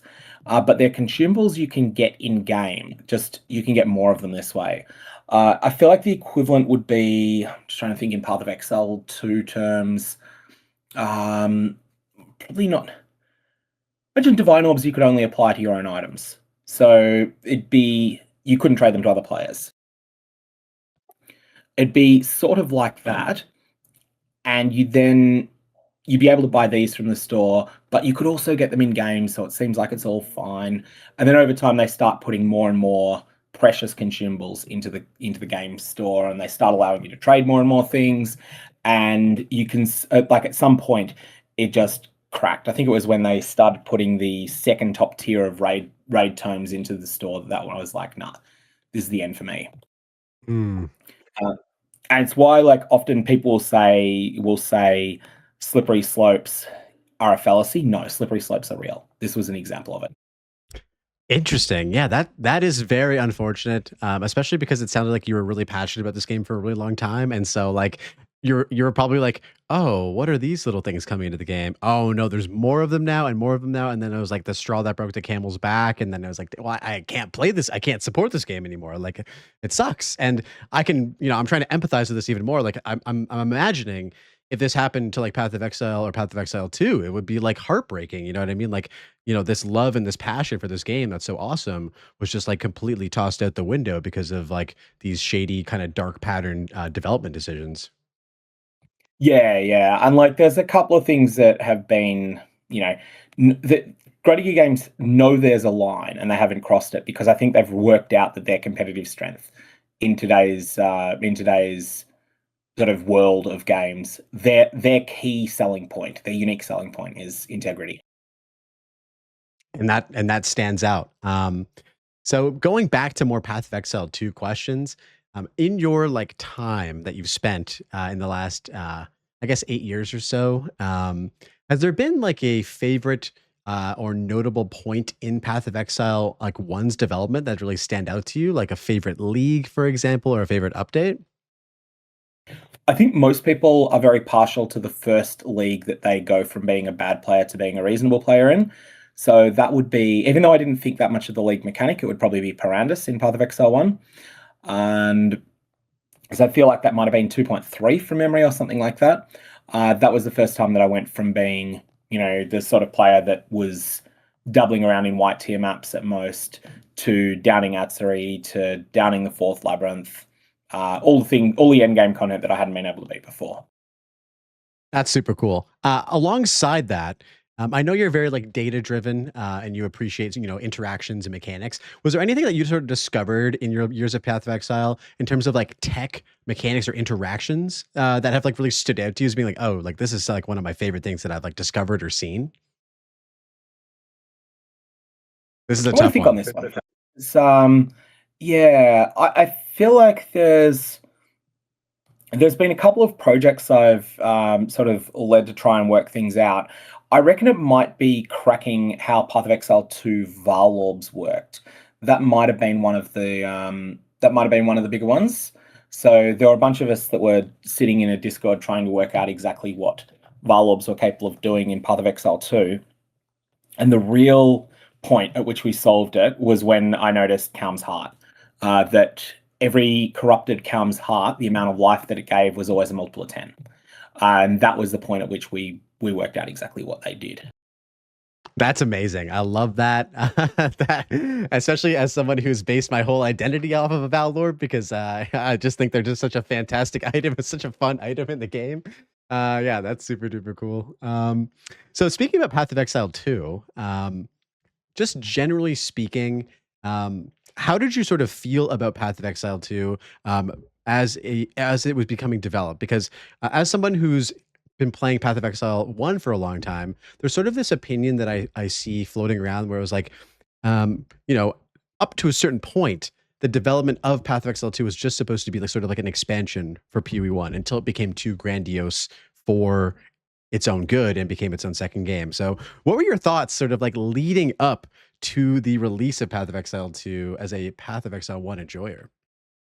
Right, so the timeline here, just for people to know, 2018, ExileCon 1, they announced Path of Exile 2, which we were expecting to be Path of Exile 1 4.0's announcement. And they announced Path of Exile 2, they gave some early footage. ExileCon 2022, they gave a lot more on Path of Exile 2 and said that that was when they clarified that it was going to be a separate game entirely. So from 2018 to 2022, we thought that it was going to be, I think the slogan was 2 campaigns, 1 end game. And then that was a change. So 2018, I thought this was looking really good. I was actually at ExileCon 1 and I thought, oh yeah, this is looking like it's going to be fantastic. A whole lot of the early design decisions that Path of Exile 1 had been locked into were being able to be reconsidered. So I was really looking forward to that. Then along come a couple of controversial patches in Path of Exile 1. And I think the main one here was patch 3.15. 3.15 contained a lot of major nerfs to support gems. And I think the initial launch of 3.15, which didn't stay for very long, like a few days later, they partially reverted some of this. I think what they were going for was a situation where you might willingly decide not to socket a support gem when you had the capacity to do so sometimes, which in Path of Exile 1 would be complete and utter anathema. Now, Path of Exile 2, this felt like it was going to be the case, except they put in those mastery support gems. And so if you don't have anything else to use, and sometimes even if you do, the masteries just don't really have any downside to using them. So chances are you'll use one of them and just get +1 gem level. But in Path of Exile 1, support gems give a lot more power than they do in 2. So 3.15 comes along and decreases the amount of power each support gem gives. And at that point, I start thinking, I wonder whether they're trying to have this situation where in Path of Exile 2, it's not always the right choice to do what would always be the right choice in Path of Exile 1 and have maximum links on specific gems when you're able to meet the opportunity cost of them. And I wonder if they're reassessing a bunch of fundamental design decisions that they made in Path of Exile 1. And then eventually they come along and they split the games up. And I started thinking at that point, well, that's really good because this means that they can have Path of Exile 1 and Path of Exile 2 can be, like, Path of Exile 2 is not prisoner to some of the design mistakes that were made early in Path of Exile 1. And so I like the idea that they would split the two in the end. Okay, got it. Sorry. So when you got your hands on Path of Exile 2, what were your sort of like first general thoughts about the game? And I have to ask this. So after getting, a year in on PoE 2 and quite a few years on PoE 1, where do you stand in terms of which game you prefer at this very moment, and why? Okay, out of the two games, I prefer one I think I prefer one lightly. I think one just has a better end game at the moment. But 2 has so much potential once they can iron a few things out, and just once it's had 15 buff and nerf passes so that it feels like every class has a reason to exist, every weapon type has a reason to exist, and most skills have a reason to exist. I feel like at the moment, Path of Exile 1 has just had that more than 15 buff and nerf cycles more than Path of Exile 2 has. So they've been able to fix a lot of outliers like that. There are still outliers in 1, but they generally don't last all that long when they come up. Exception, of course, of being Trickster, which took a long time to get addressed, but has been now. And then Path of Exile 2, I like the moment-to-moment gameplay in the campaign is the best part of the game. Path of Exile 1, I think the campaign is terrible now. And honestly, Path of Exile 2 makes it hard to go back to Path of Exile 1. The campaign in 1 is so easy that it just feels patronizing at times. And you're sort of half asleep, but then because you're half asleep, you make mistakes and they set you back. And yeah, Path of Exile 1, not very engaging in the campaign. The end game, though, Path of Exile 1 has this fantastic bit that 2 can't match yet, and that's that period where you're unlocking your Atlas. I think that's the best part in Path of Exile 1 at the moment, is when you go from, your first map to having like 100 Atlas bonus. You're constantly making meaningful progress, and yeah, just things keep feeling better as you're going. Yeah, that's I think a really big reason why it's hard for players to get into Path of Exile 1 is because the way that new players enjoy or experience the game for the first time is like the weakest part of the game. Of course, there's lots of like learning, and there's a lot of things that are kind of overwhelming a little bit on Path of Exile 1 as well. But it is that first impression that is not the strongest suit, where they've really got it right in Path of Exile 2, in my opinion, where like, man, the campaign kind of like grabs you by the balls, man. Like I remember like playing and fighting Geonor for the first time and just like saying to myself, holy shit, this whole fight, this whole like setup is amazing. It was kind of like it really just like showcased what they were trying to create with Path of Exile 2 in the campaign. And it is very, very strong for sure. I think they do miss a bit with Acts 2 and 3. I think Acts 1 and 4 are spectacular. Acts 2 is my least favorite. I know a lot of people prefer it to 3, but Act 2 I feel is way too much find the correct NPC to talk to in town right now, and then only then can you progress to the next thing. There's way too much of that, way too many trips to that desert table, that planning table in the center, and that's just messy. Act 3 is quite a bit like Act 3 is too homogenous in parts, and there's a couple of zones that I think could be trimmed down. Funny one is that people often raise Madeline Waterways as an example. I don't mind that zone at all now. I think they've got that into a perfect spot, but it's actually one of my high points in an Act 3 run. The rest of it is much worse, I think. Yeah, so there's a few thoughts I've got on it, but I feel like if Act 3 were trimmed down a bit more in a couple of places, if there was a vendor on the 400 BC side in the Vaal land, a well, and if Sin was there, like that would just make things so much better. I can't believe they haven't added that in yet, dude. It was like something that I noticed in like a 0.1 where like you go through into the, Utsal area and back in time. And that area can be pretty hard, especially on a first playthrough. And so I found myself, especially in hardcore, having to go back to the Ziggurat encampment and recharge my flash charges.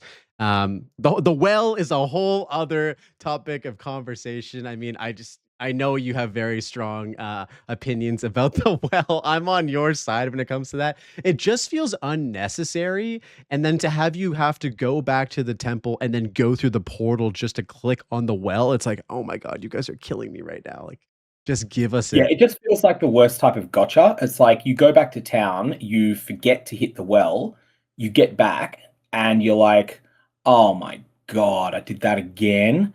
It just feels like it's one of those moments where a developer has said, ha ha, ha ha, you didn't do the silly thing, you didn't press the right code or whatever. It's like Nelson from Simpsons just laughing at you when you did Yes. something stupid. Yeah. Yeah. And it's bad, especially as a hardcore player too, because you're trying to optimize your defenses as much as possible. And so like you're upgrading your flasks, you're putting on the right charges based on the boss that you're fighting. You know, you're fighting Viper, for instance. You want to make sure you have your poison charm on and stuff like that. But then you forget to click the freaking well and you go into the boss fight and you don't have any charge flask or a charges on your flask or your charges on your charms. It's like, man, yeah, I could definitely live in a world where the well just doesn't exist anymore. Please give it to Yeah, us. it adds nothing to the game. Yeah. But I do think to your point about Act 3, I personally don't like Act 3 as much as 2 at the moment. And I think it's just because there is this section of Act 3, and I know you mentioned that you don't you like the waterways, especially after like the reduction in size. It feels decent, but I think it's the combination of the waterways and the sunken city into the Apex of Filth into the Sun Temple. Like all four of those zones are not like the best zones, especially like the Sun Temple and the waterways for me. And so it just feels like you're like going back to back to back to back like shitty zones basically. Whereas I think with Act 2, there's more of like a larger area and then a smaller area and then a larger area and then a smaller area. It kind of feels a little bit more balanced, kind of the way that like Act 2, 1 feels. And the same with Act 4 for me as well. You mentioned the talking to NPCs. There's a thing, I don't know if you've experienced this with Act 4 as well, where like you'll kill a boss and then you'll have to wait for one of the NPCs to kind of either come out of a cage or the hooded one to spawn after a boss. And that part of it, I really don't enjoy just because like, you know, you kill the boss, it should be like the end of the quest. And so it results in a lot of backtracking. Sometimes you got to go back to a certain area in Act 4 because you forgot to like click on the dude in the bird's nest or free the guy from the cage and stuff. So frustrating for sure for me. Yeah, yeah. There's a bunch of those little things. The thing that I will defend the Sun Temple Zone just as it's another of a spectacle that I don't mind its bad layout. Like it is genuinely a terrible layout, but the zone is just spectacular and different. So I like it for the variety. Yeah, that's fair. It is very unique. It is one of those unique zones, and like, credit where credit's due with GGG. They've created a bunch of unique zones within the game that have left a standout impression overall in the campaign. Like for me, some of my favorite moments when I played through the first time were like getting on the Dreadnought Vanguard, like rolling up with a Sala and being like, "Oh shit, we're actually like going on the caravan that we've been chasing this whole time through Act Two." So maybe that's kind of maybe why I like Act Two a lot is because you're kind of like you end up fighting the final boss on this caravan that you kind of been like chasing, which is interesting. Act 4, the prison area with the water splashing through it. I mean, that's a pain in the ass, but at the same time, it's like that is so badass as well. Like the way that they've One interacted loves with it. that zone. Just Yeah. again, it's a spectacle. It's not a good zone in if you were to just assess it minus the visual effects, you would say this is a bad zone. It's like Cell's map in Path of Exile 1. But in the context, it's really just well done. Absolutely. I'm actually surprised that they didn't make a prison map layout because most of these other zones, I guess not most of them actually, Sun Temple is one that they did convert into an endgame layout, but the Dreadnought Vanguard, they decided to not incorporate that into the endgame and the prison as well, interestingly enough. So it's funny. Some of these spectacle maps we get in the endgame and some of them we don't get. Yeah, it's something interesting to note. Yeah, I think the performance might be the issue with the Dreadnought Vanguard. And that Mm. may actually be the reason for the prison as well. That the performance in some of these zones is just it's degraded, but you can get away with it because in the campaign there's less enemies around, there's less particle effects being thrown by players. Could you imagine, for instance, if you're firing off oil grenades in the Dreadnought with an endgame character's ability to fire off oil grenades? Yeah, there's just so much fire everywhere. You get to those mounds of bodies on fire. More fire.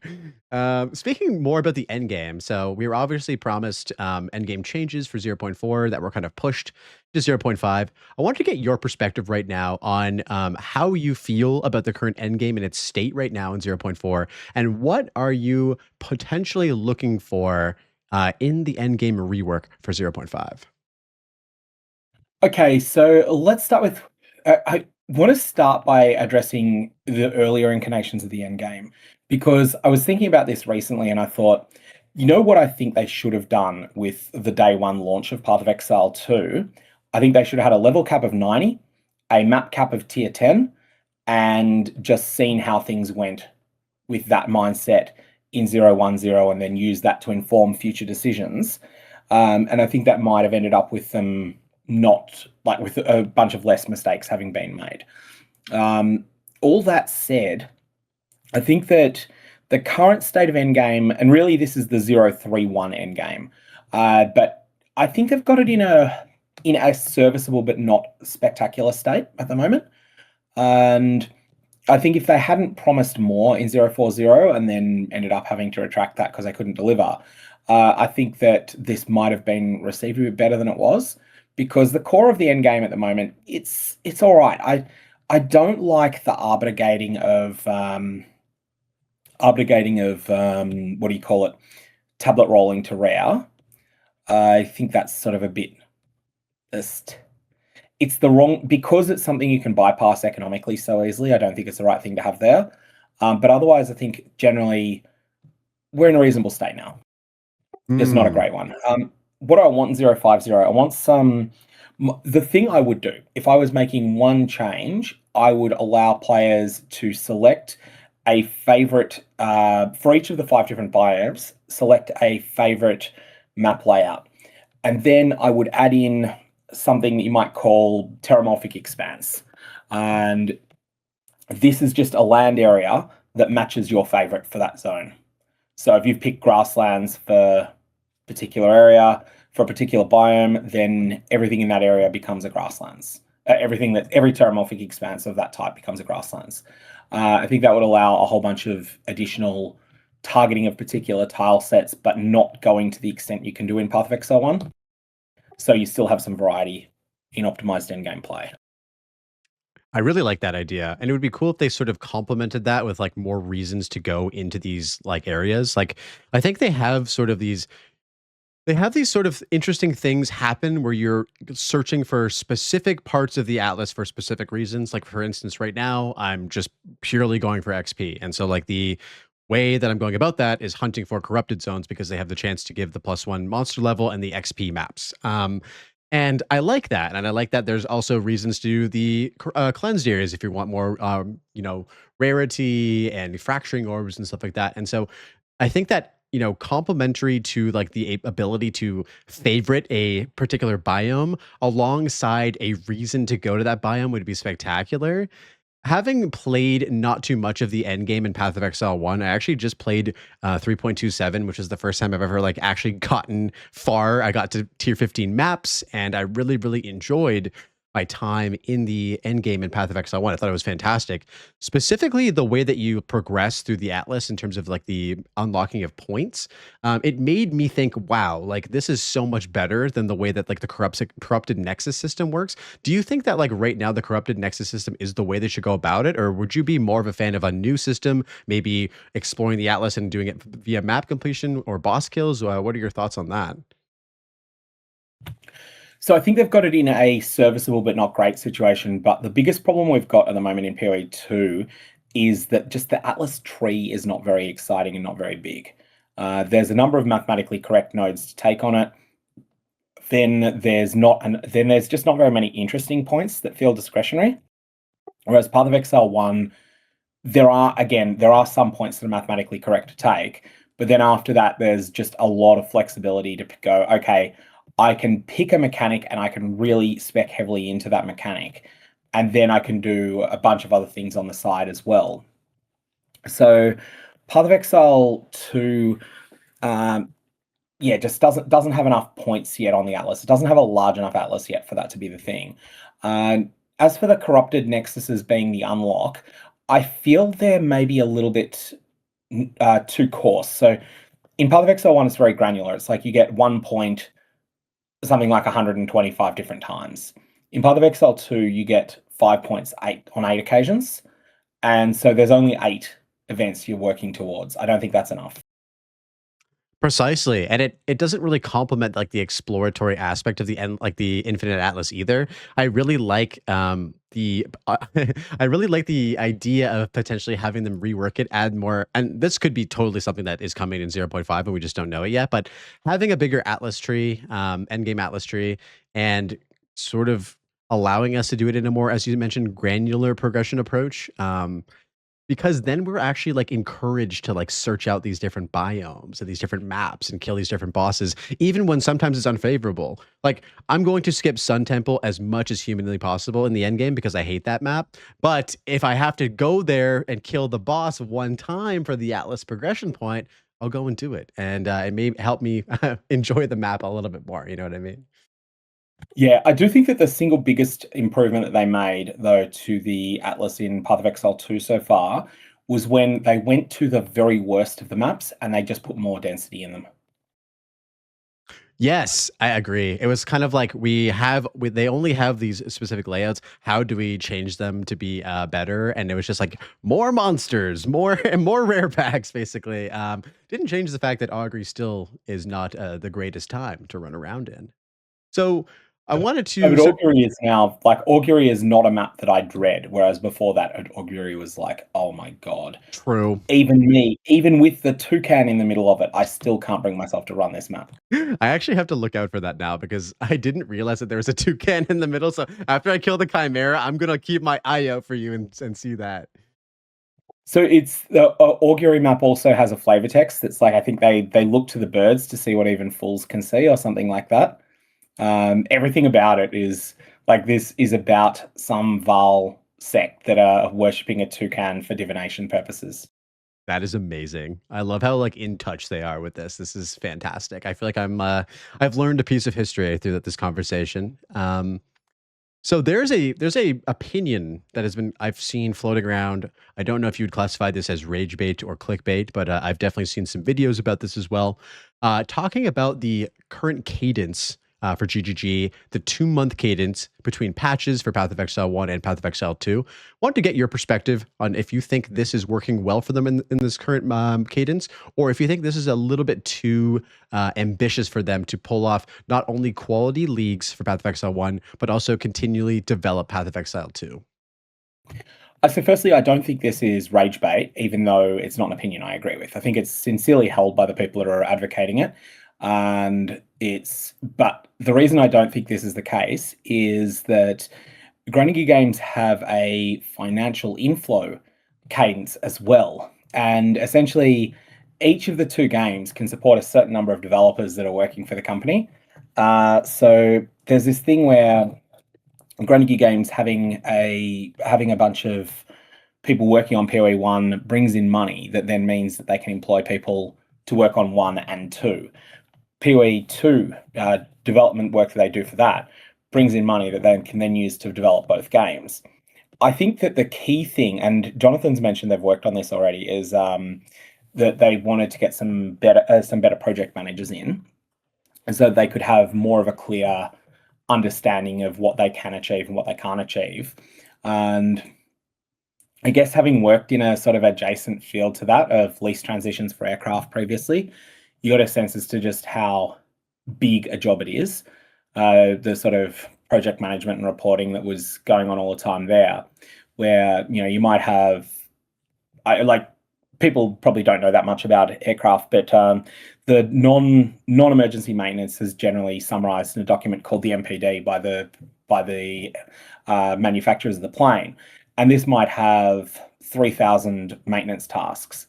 And you would have to then go and work out, you'd have to verify that every one of these has been done appropriately and that there's a plan in place for the ones that need to be done during the lease transition. So you would then be auditing all of those. This would be a job that take one person a week or so. You'd be auditing them, going through all of the historic records, and then you'd just be going yes, no, da da da da da, and you'd come up with a list of what needed to be done at the end of the lease transition. And so this is the sort of project management side of things where you're breaking a big task down into a lot of small ones, and you're making sure someone's doing them even though you're not doing them yourself. That's the side I think that Grinding Games had been behind on, and they have said that they've brought in people with a project management background to help with that. And that I think is the solution, rather than, reducing the release cadence, at which point you're going to end up with a couple of problems. Firstly, if you reduce the release cadence, then you have a situation where streamers are going to be less capable of being loyal to the game. What's Grinding Games' entire marketing strategy at the moment? It's related to streamers.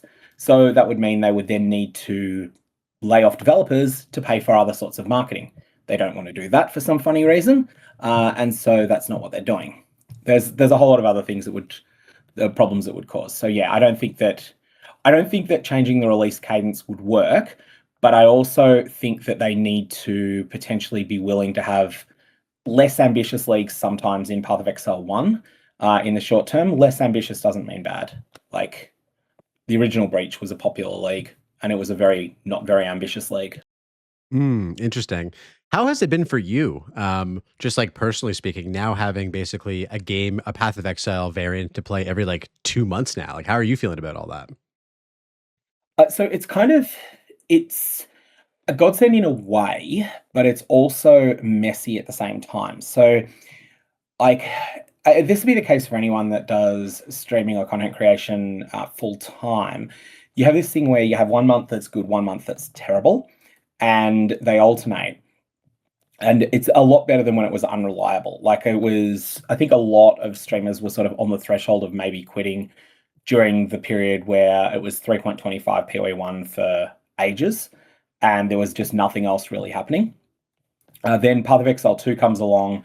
The launch period's fantastic, and Grinding Games did the supporter streamer promos, which were an absolute godsend for us. I don't think that's apparent to people outside the industry just how substantial that is.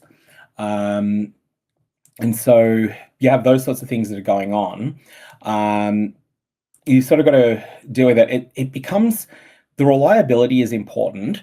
I would like to know their target date for 328 now. I would say that. I would like to know that more than 3 weeks out because it would mean that I could make certain plans. Like if the earliest they could release 328, and I don't think they're going to do this, but one sec, I'm just going to bring up a calendar to check this. So the earliest they could release 328 is February the 6th. I don't think they're gonna even try and make that date. I think they're gonna go for either the 13th, the 20th, or the 27th. And probably actually the 20th or 27th. But if they were to go for the 6th, then that means that at some point in the next 2 weeks, they're just going to drop the release date. And then suddenly I'm like, that puts me in a spot where it's kind of hard for me to go on a holiday the week after next. That's one of the things that's messy when you do content creation. Like you've got to be anticipating things like that happening. Absolutely. No, it's a good thing to highlight because I'm even falling into this as somebody who's not a full-time content creator, but somebody who is into obviously streaming and making content when I can.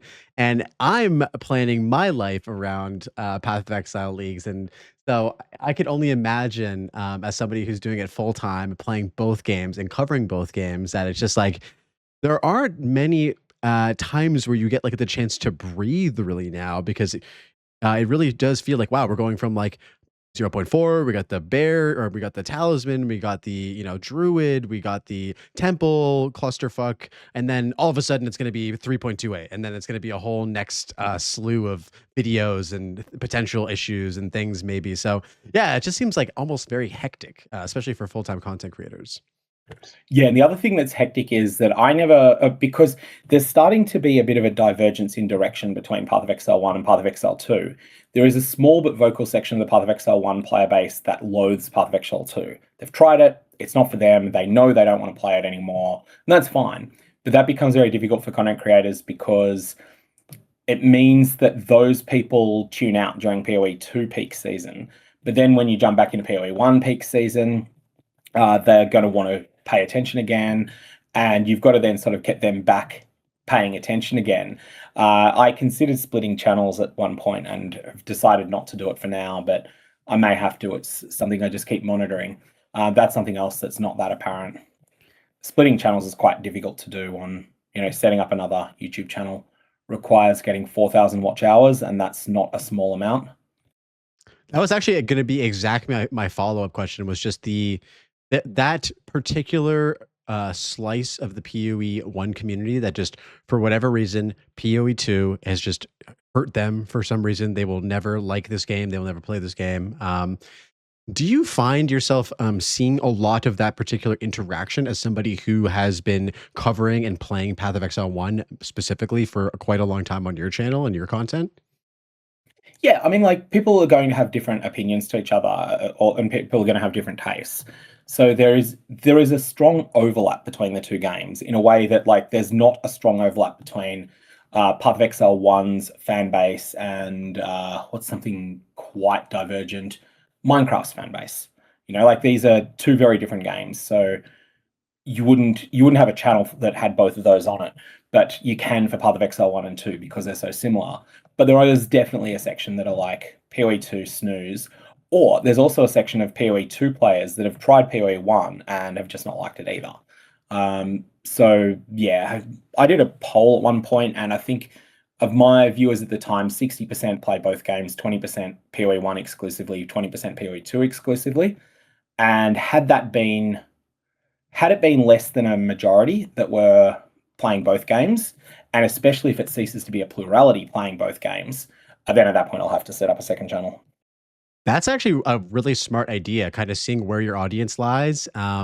It's really cool that YouTube offers just the ability to kind of just like poll our communities on like anything that we want to gather information and kind of help you sort of decide like what to do moving forward. Because I can definitely see that thought process being really rough because you've spent all this time, 8 years, building up this channel, and then now you have to like potentially start a new one because of an outlook from a portion of your community for a different game. It's just like, oh, like It's not You not do have a ideal. huge advantage. You do have a huge advantage setting up a second channel from that perspective. I needed luck to get my first channel off the ground, and whereas now I only need effort, whereas I needed luck and effort to get started originally. That makes sense. That very much makes sense. Speaking about content creation, so as we wind down this conversation, which has been lovely, by the way. So I wanted to say thank you again for coming on today. It's been an absolute pleasure getting to chat with you. Want to see if you had any sort of big highlights throughout your 8 years creating content. Some examples of this could be meeting a specific person, being at a specific event, anything of the like. What are some things that have happened to SirGog that are absolute highlights over the last content creation year? The things that are so there's the funny moments, right? There's the funny moments like going into the gym at ridiculous hour in the morning, and someone comes up to me and goes, "Do I know you?" And I'm like, "Oh, okay. Are you into online gaming?" And they're like, "Oh, yeah, yeah." And it's like, "Yep, that's probably where I've run into people." The crazy thing is, it's happened twice in my own suburb, and only once or twice out in other places where someone that has encountered me in an entirely separate context. And what else have I had? I had one of my uni friends. We'd been sort of close friends, sort of all through the noughties and all through the tens, and like I'd gone to a wedding, sort of knew her family reasonably well. Her husband got into Path of Exile 1 at some point and came across my videos and mentioned, mentioned to his wife, and she's like, yeah, she knew that I'd done content creation. So that was kind of funny. So just the times that you encounter someone in the rest of your life that has come across your content is kind of funny. I feel like you would be unmistakable in real life. Like if I saw you at like the grocery store and you were rocking like the like electric sweater and like you were just like going to grab like a can of food off the shelf, I'd be like, that is Sir Gog in the flesh, like immediately. You know what I mean? So you have like this like obviously very recognizable personality, but then the fit as well is something that I could definitely see people catching on to in the wild. Yeah, the funny thing is that like until I was 35, I always wore black. And then I sort of realized, why is it that I'm always wearing black? And I didn't have an answer to that. And so I sort of went slightly far the other way. Oh my God, dude, I'm 33 right now and I only wear black. So maybe by the time I hit 35, you might have to send me some shirts, man. I'm gonna do Yeah, that's exactly what happened though. Yeah. I was when I was 33, so that's 10 years ago. I was working in a job where I would wear a white or black shirt and just your sort of stereotypical white collar office work attire. And then at some point I just realized that wasn't for me anymore. Even when I was out, I'd just be wearing a black shirt or a red shirt or a white shirt always. I mean, things change with time, dude. Fashion changes with time. You're in your era now. You could end up going back to more muted neutral colors down the road. But I'm not gonna lie, I'm a big fan. I think it works for you. Absolutely. Um, so I wanted to ask a question that I think is interesting, especially for you, because you have such like level-headed and reasonable takes. So I wanted to kind of like pry a bit and get this out of you. So do you have any like hot takes about PoE 1 or PoE 2 that people may not know about or that may get you in trouble with your own community? Like I haven't stayed quiet about this. I think that as much as I like asynchronous trade in Path of Exile 1 in particular, I think it's caused a lot of problems this league. And there's one of those things where grinding gear games have done something that players love, and it's going to really bite them later on. The reason I say this is that because asynchronous trade existed, a whole lot of items that used to be not your exhilarating drops, but your, oh yeah, cool, I'll grab another one of those. People can now just have a race to the bottom on the pricing of them, and they don't really feel like loot anymore. So things like Shaper Guardian maps, Elder Guardian maps, a whole lot of these sorts of end game consumables that used to hold some value in bulk now don't. And there's one of those things that I have said this before. It's not like it's something I've not that I've stayed quiet about. I think a lot of the reasons that people felt loot was bad this league, some of them in Path of Exile 1, some of them did relate to the league mechanic just obsoleting a lot of low and medium end equipable items. But at the same time, the league mechanic wasn't giving a bunch of these items and they created in value as well. And I think that's going to cause a lot of problems for grinding gear games, because what asynchronous trade has done in Path of Exile 1 as it has increased first mover economic advantage. And that was already really substantial if you got to maps on day one. Not just got to maps on day one. If you got deep into red maps on day one, you already were far ahead of the league economy. That got worse with async, because you can just dump a whole bunch of stuff into a stash tab on sale, and then deal with the fact that you can then just bully other people out of the market because you've got so much more of it. At the same time, people love it because the buying experience is so much better. So I don't envy grinding gear games trying to figure it out. The mistake they made there was not limiting it to 10 sales like it is on the currency exchange. And currency exchange, you can't bully other people out of the market because you can only have 10 listings.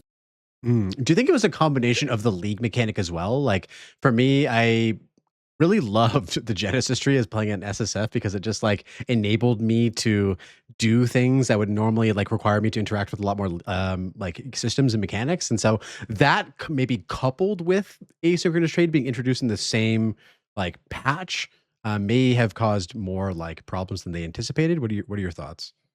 So my initial thought was that, and then I went and looked into things that the Genesis tree doesn't provide, and that was when I came to the conclusion it was more than that, because the Genesis tree is very generous when it comes to providing what I would term day 3 gear.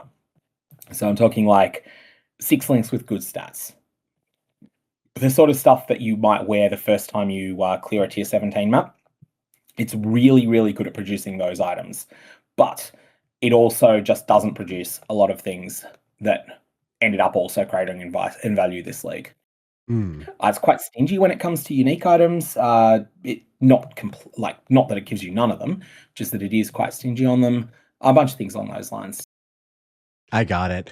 Yeah, it's interesting. I've heard so many people talk about like asynchronous trade, wanting it for so very long, and I feel like it was directly the reason why I stopped playing trade in the first place, was because I didn't enjoy the experience. I didn't enjoy the website. I didn't enjoy having people not respond to me or Bad faith listings were really bad. it was just there was a lot of friction, and I understand that like that was a cool part about it, but for me personally, it kind of turned me off of the that particular way to play the game, and then I never looked back. And now, even though the main reason why I don't play the like trade league anymore is gone, I still have no interest in it anymore. I think I've just become a full SSF converted person. But yeah, it's interesting to hear that you think that like it did create some potential problems, along with obviously solving a lot of issues for people as well, user experience issues and stuff.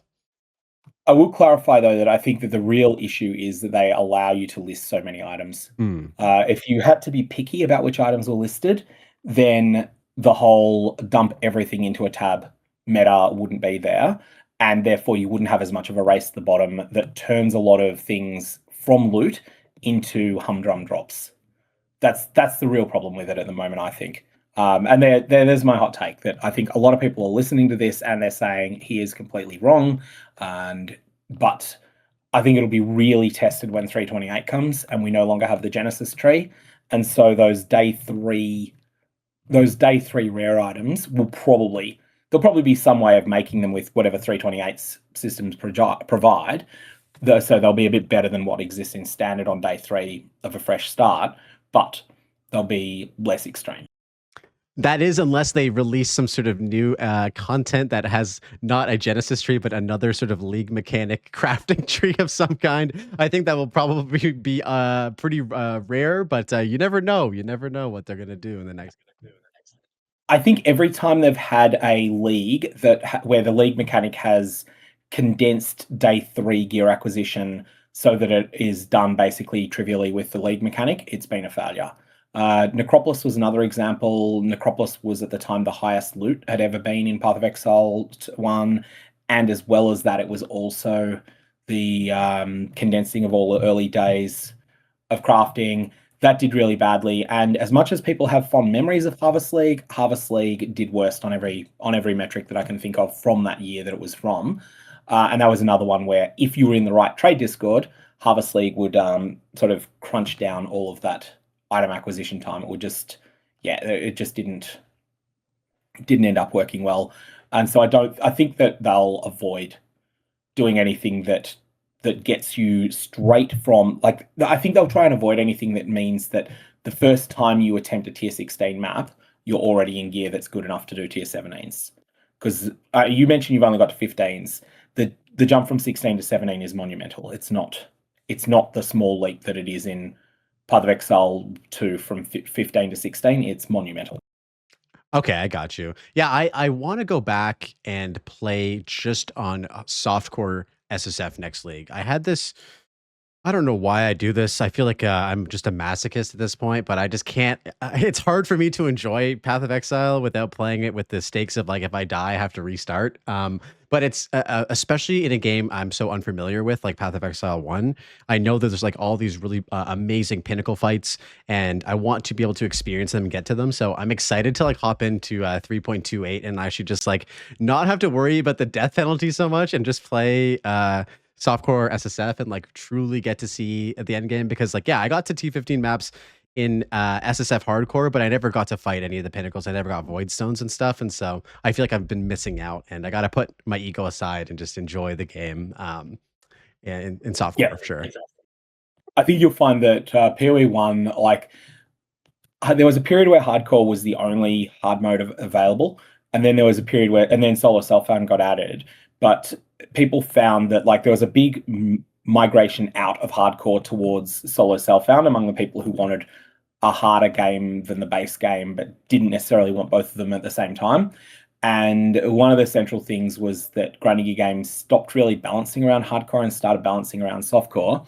And so there were more and more surprise moments where you could just get splattered you weren't expecting. Oh yeah, definitely, and that kind of leads into a whole other conversation that we don't have to get into today about like defenses and stuff like that. Just as sort of to briefly touch on it, you know, as I discovered PoE 1's defensive layers for the first time, truly in 3.27, it kind of made me realize how I guess unfinished the defensive, like I always call it the defensive lasagna is in PoE 2, because for the longest time it was just like get your resistances up, get your defensive layers of choice up, preferably energy shield if possible, and then you're good to go. Whereas in PoE 1 it's like, oh, endurance charges give you damage reduction, and there's fortify, and there's all these other things that like kind of add to this really deep dish lasagna. And so I'm excited to see how complicated they go and Path of Exile 2. I really hope they add more though from PoE 1. Yeah, I think they've made a decision in a couple of places. Like a lot of those things that you talk about were added as reactions to certain short-term needs the game had. So Fortify, for instance, they were trying to make melee appealing in Path of Exile 1.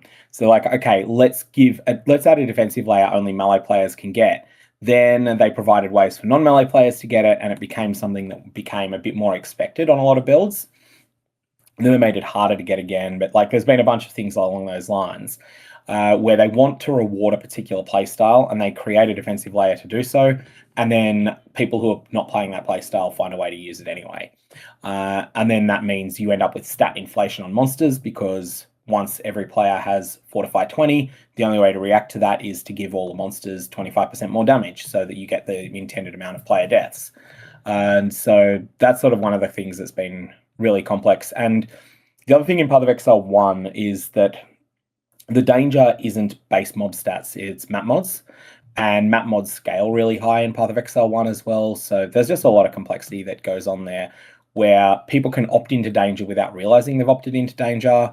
And then, yeah, you've got some tools that work for it, and they're more and less reliable in certain circumstances, depending upon the ones you've got. Yeah, the way that you kind of talk about how they have to adjust for like everyone having fortified 20 makes me think about like the way that they may not want to have to adjust for everybody to have more life in Path of Exile too. As we sort of come to the conclusion here, I just wanted to see kind of what your thoughts were about like that particular issue. Having sort of the ability to scale life in Path of Exile or not have it in Path of Exile 2 versus Path of Exile 1. Where is your stance on that? And do you think that they're actually going to add that into the passive tree at any point in time? I tell you what I want to see. I want to see weak life nodes on the passive tree in Path of Exile 2. Ones that you take only to address an urgent problem rather than ones that you feel you want to path to all the time, like the Path of Exile 1 ones. So Path of Exile 1, it is usually the case that a 5% life node is not worth taking unless unless it's an important pathing node, and a 6% life node is pretty solid. A 7% life node is great. Uh, I think on that basis, if there were a lot of 4% life nodes added in Path of Exile 2, if if you have the same sort of balance shake up, then that would be a good spot to be in. Now, we wouldn't get 4% because I think that'd be 2% in Path of Exile 2. If you wanted to create nodes that were kind of, you could take them, but you don't feel there's a strong pull to take them. The other thing is that Energy Shield support on the passive tree is too good. And monster damage has been balanced around those nodes being as good as they are as well. So yeah, it's tough to get that right, but that's why we need a lot more buff nerf cycles than we're getting at the moment. Absolutely. Yeah, I know that they're going to like get that figured out. Absolutely. They have been so in favor of Energy Shield, and it seems like no matter how hard they try to nerf it or take away the recover we can get for it, it's just the way to go in order to like increase the max hit.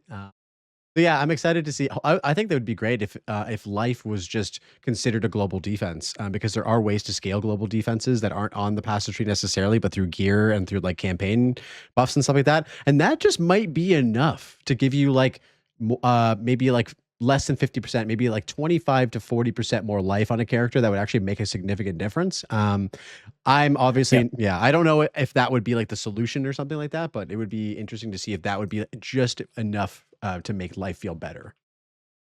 I think it's an interesting one. I think like why not just give it a try for one league? Yeah, for sure. All right, man.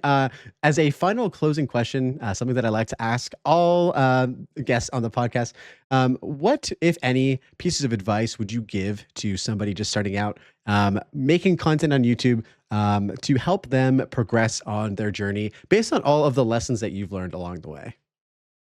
Can I clarify, is this hypothetical person's goal to be YouTube focused or Twitch focused? Let's go with YouTube focus, since I think that's kind of primarily your focus, if I'm not mistaken. Correct. Yeah, Twitch is very much a side thing for me. I would say, okay, you need to have a unique style that you need to not be very similar to the people who are much bigger in the niche. And when I'm saying much bigger, I'm talking people that are bigger than me. So you need to be quite different in style from them. And at the same time, you're going to need to have something that is a unique pull to people finding your content, which can be quite hard to do because most people will start with build guides. Build guides are a tremendous amount of work to do well, and there's a lot of them that are bad. I think one of the things to do is look for questions that no one else is answering and put together a decent answer to them and post that publicly. That's the sort of thing that might get you an initial breakout. With YouTube specifically, you need to get your 4,000 watch hours will be the harder one, and 1,000 subscribers before you get agency over how many ads get shown. Before that, YouTube will put the maximum number of ads on, which is really disruptive. And so you will want to get that at some point, but that can sometimes take luck. I feel like the biggest thing with my story on YouTube is that going from 3,000 subscribers to 55,000 subscribers was work. Going from 0 to 3,000 was luck. Interesting. And why do you think it was luck that got you from like 0 to 3,000 essentially? If you could elaborate on that a bit more. Right, so I got there with a couple of videos around my pathway to getting a headhunter in patch 3.3, which was the first time I sort of ever got to the point that I was able to buy buy the highest value items in Path of Exile 1. And at that point, like Headhunter was maybe a quarter of a mirror. And I put together a guide that outlined my strategy at the time, which was basically running tier 14 maps and selling all my 15s and 16s back when 15s and 16s were worth a bit in Path of Exile 1. And this guide may or may not have exploded. The reason it exploded was because it happened to be the first one that was put out that league, and it also, snippets of it got used by one of the aggregation channels, like one of the clips channels that were big at the time. And with my permission and all, it wasn't like they just ripped off a bit of the video or anything like that. But that meant that there were two things that were sending people to view it that I wasn't expecting. On top of that, like some of my smaller videos before then, I'd posted to Path of Exile subreddit, and they'd done okay out of that, but it wasn't anything substantial. But the key things that were lucky was just that no one else did a similar project before me. If someone else had, who didn't even need to be someone as big as Mathel at the time, if someone that was just a bit bigger than me at that point, Slippery Jim was his biggest back then. Anyways, if someone that had an established 10,000 subscribers back then had done a video like that and had come out before me, then mine would never have got started. Wow. Okay. So it seems like it was a little bit luck, a little bit of like just like serendipity that it happened, that you were the guy to do the guide that no one had really done before, that ended up getting views. I kind of feel like that happened with me with my I don't know if you've seen this piece of content I made, but it was a Path of Exile 2 1,000-hour player trying PoE 1 for the first time. And it just felt like at the time that I made the video, it was a very unique perspective that I hadn't really seen before. Being that I come from like the influx of new Path of Exile players who had started playing PoE 2 first instead of PoE 1. And so I thought it would be like something that would be interesting for PoE 1 players to watch and be like, oh, like this is strange. Like this guy's never even played PoE 1 before. And so I think that also resulted in quite a bit of interest in this video, and alongside it being lucky that it was like the first one of its kind essentially as well. Yeah, that's the key thing, is just being first and having something that's good enough. It doesn't need to be perfect, but it needs to be first in that scenario. And then the thing I've learned more recently is there is a time and a place for putting out a really good video, and there is sometimes the right thing to do is to just get something out quickly that's maybe not perfect. And knowing, like for instance, one of my most successful videos last year was the Temporalis duping exploit in Path of Exile 1 back in January of last year. I didn't know absolutely every step in reproducing that. I wouldn't have disclosed it if I did, but I had a vague sense of what was going on. And so I was able to point out some genuine evidence that there was a duplication problem that was going on, and tell people, yeah, this is the problem. I don't know. And be the first person to break the news. And that was a case of me working out at 3:20 in the morning that this duplication was happening, and then doing a bit of research into it and putting out a video that was like, okay, this has got to go out right now. I probably will know more about this in 24 hours time, but I've got to be now. Otherwise it's not going to be, I won't be first. And so you sort of develop that intuition over time. When can you do something tomorrow? When can you do it? Or when you know more, when do you have to go right now? Yeah, absolutely. I think timing is very, very important. It's a bit of a lesson that I've sort of learned along my like very brief stint as a content creator over the last year. And yeah, I think that like you summed it up perfectly. I don't love like the feeling of having to push something out immediately, or else like timing will like impact it. Like I don't love the stress of that, and so I'm trying to kind of formulate content that can work for me, especially being somebody who I think, and I talk about this with a lot of my smaller content creator friends. when it comes to like specific news content and stuff like that, I think that people will always go to something that comes out quickly, but also I think the name attached to who's making that video is a huge weight to it as well. So even if, for instance, I made something about the temporalis duplication thing in PoE1, that was before you, I think you would obviously get way more views on it, even if you did it a day later, just because of who you are versus me as well. So I think as smaller content creators, we kind of get not locked into specific types of content, but things that can exist and be pushed out, like regardless of the time, or maybe have a larger like gap in like time as well. See, I think you would have had, if you got it out 3 hours before me on the temporalis duping, yours would have exploded instead of mine. But once I put something out, that absolutely obliterates the opportunity for anyone. I think I had like 45,000 subscribers at the time. That obliterates the opportunity for anyone who's substantially smaller than me, and really also sort of goes back in time like 15 or 20 minutes. And then the people who are bigger than me, again, like if Zizaran did a video on it, he could have probably put it out an hour or two later than me, and then started taking the momentum from me. There's this sort of sense where you have more flexibility the larger that you are, but also you have, like, it is more important to fact check as well and get things right, because it's really problematic to get things like, I'm not talking like getting a nuance wrong, but I'm talking getting things substantially wrong, which often happens when there's a really breaking story. You have something that is just very, very wrong in there. And I remember putting out a video in, when was this? I feel like this might have been 2021 in Path of Exile 1, where I'd done some research on a particular item, Shadow Stitch, which is a niche item in Path of Exile 1. No one really cares about it anymore, but it was a reasonable League starter chest back then.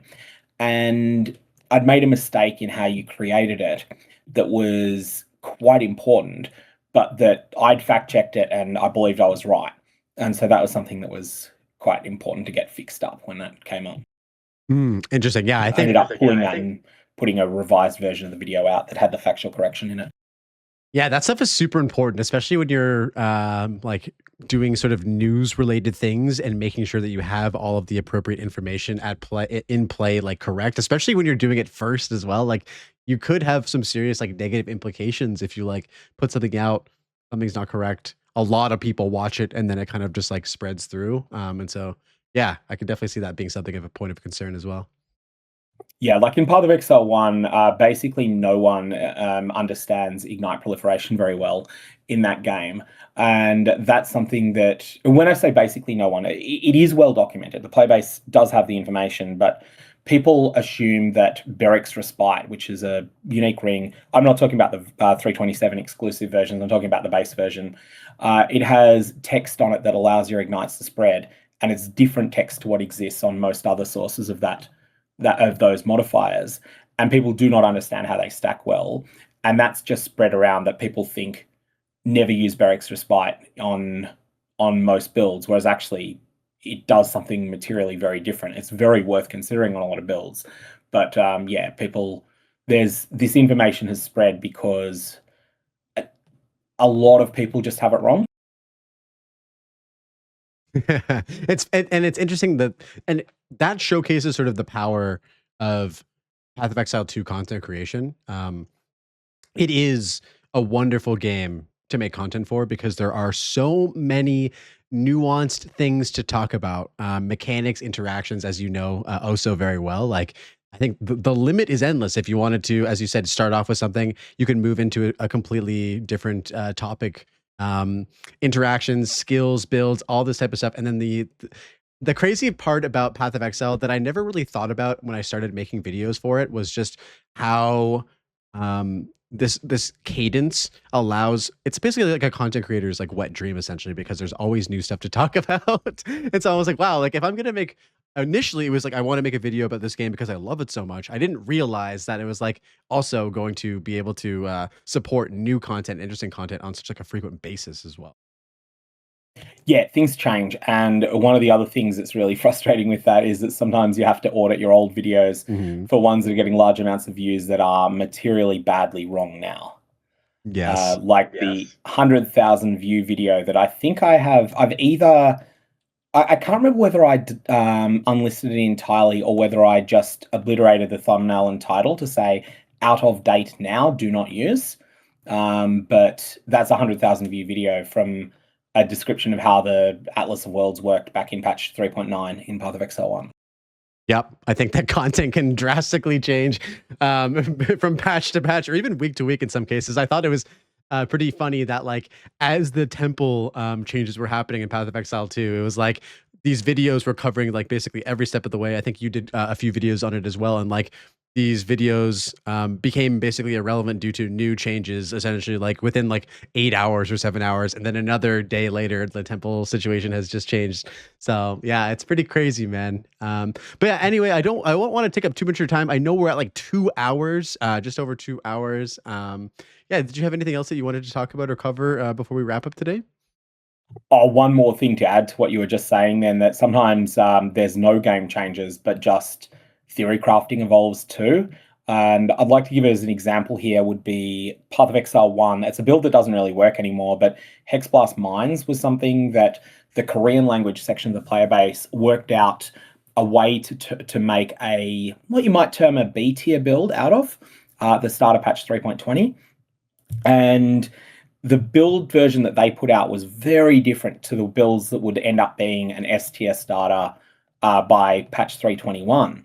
And what had happened was just iteration, iteration, iteration. People looked at the Korean versions, thought, "Oh yeah, this actually genuinely a solid build."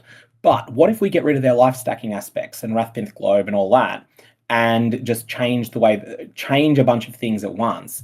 And these iterations just kept getting better and better. And so the ability to make, oh, well, actually, let me position this differently. The end of 320 Trickster Hexblast Mine builds that were very, very popular, they were able to be made on day one of 3.20, but no one thought to do them. And so there was just this evolution of the way the build was put together, and it took place over a period of a month or so. And at every point, the build guides from 2 weeks ago felt quite bad compared to what had been worked out since. It's ever changing, man, and it's kind of a genius way to go about game design. It keeps you just constantly engaged with this game, man. And now I'm like in this. We're in the cycle together, SirGog. I'm trapped in the cycle, man. But yeah, it's been an absolute pleasure having you on today. Thank you so much again for coming It's been through. fun.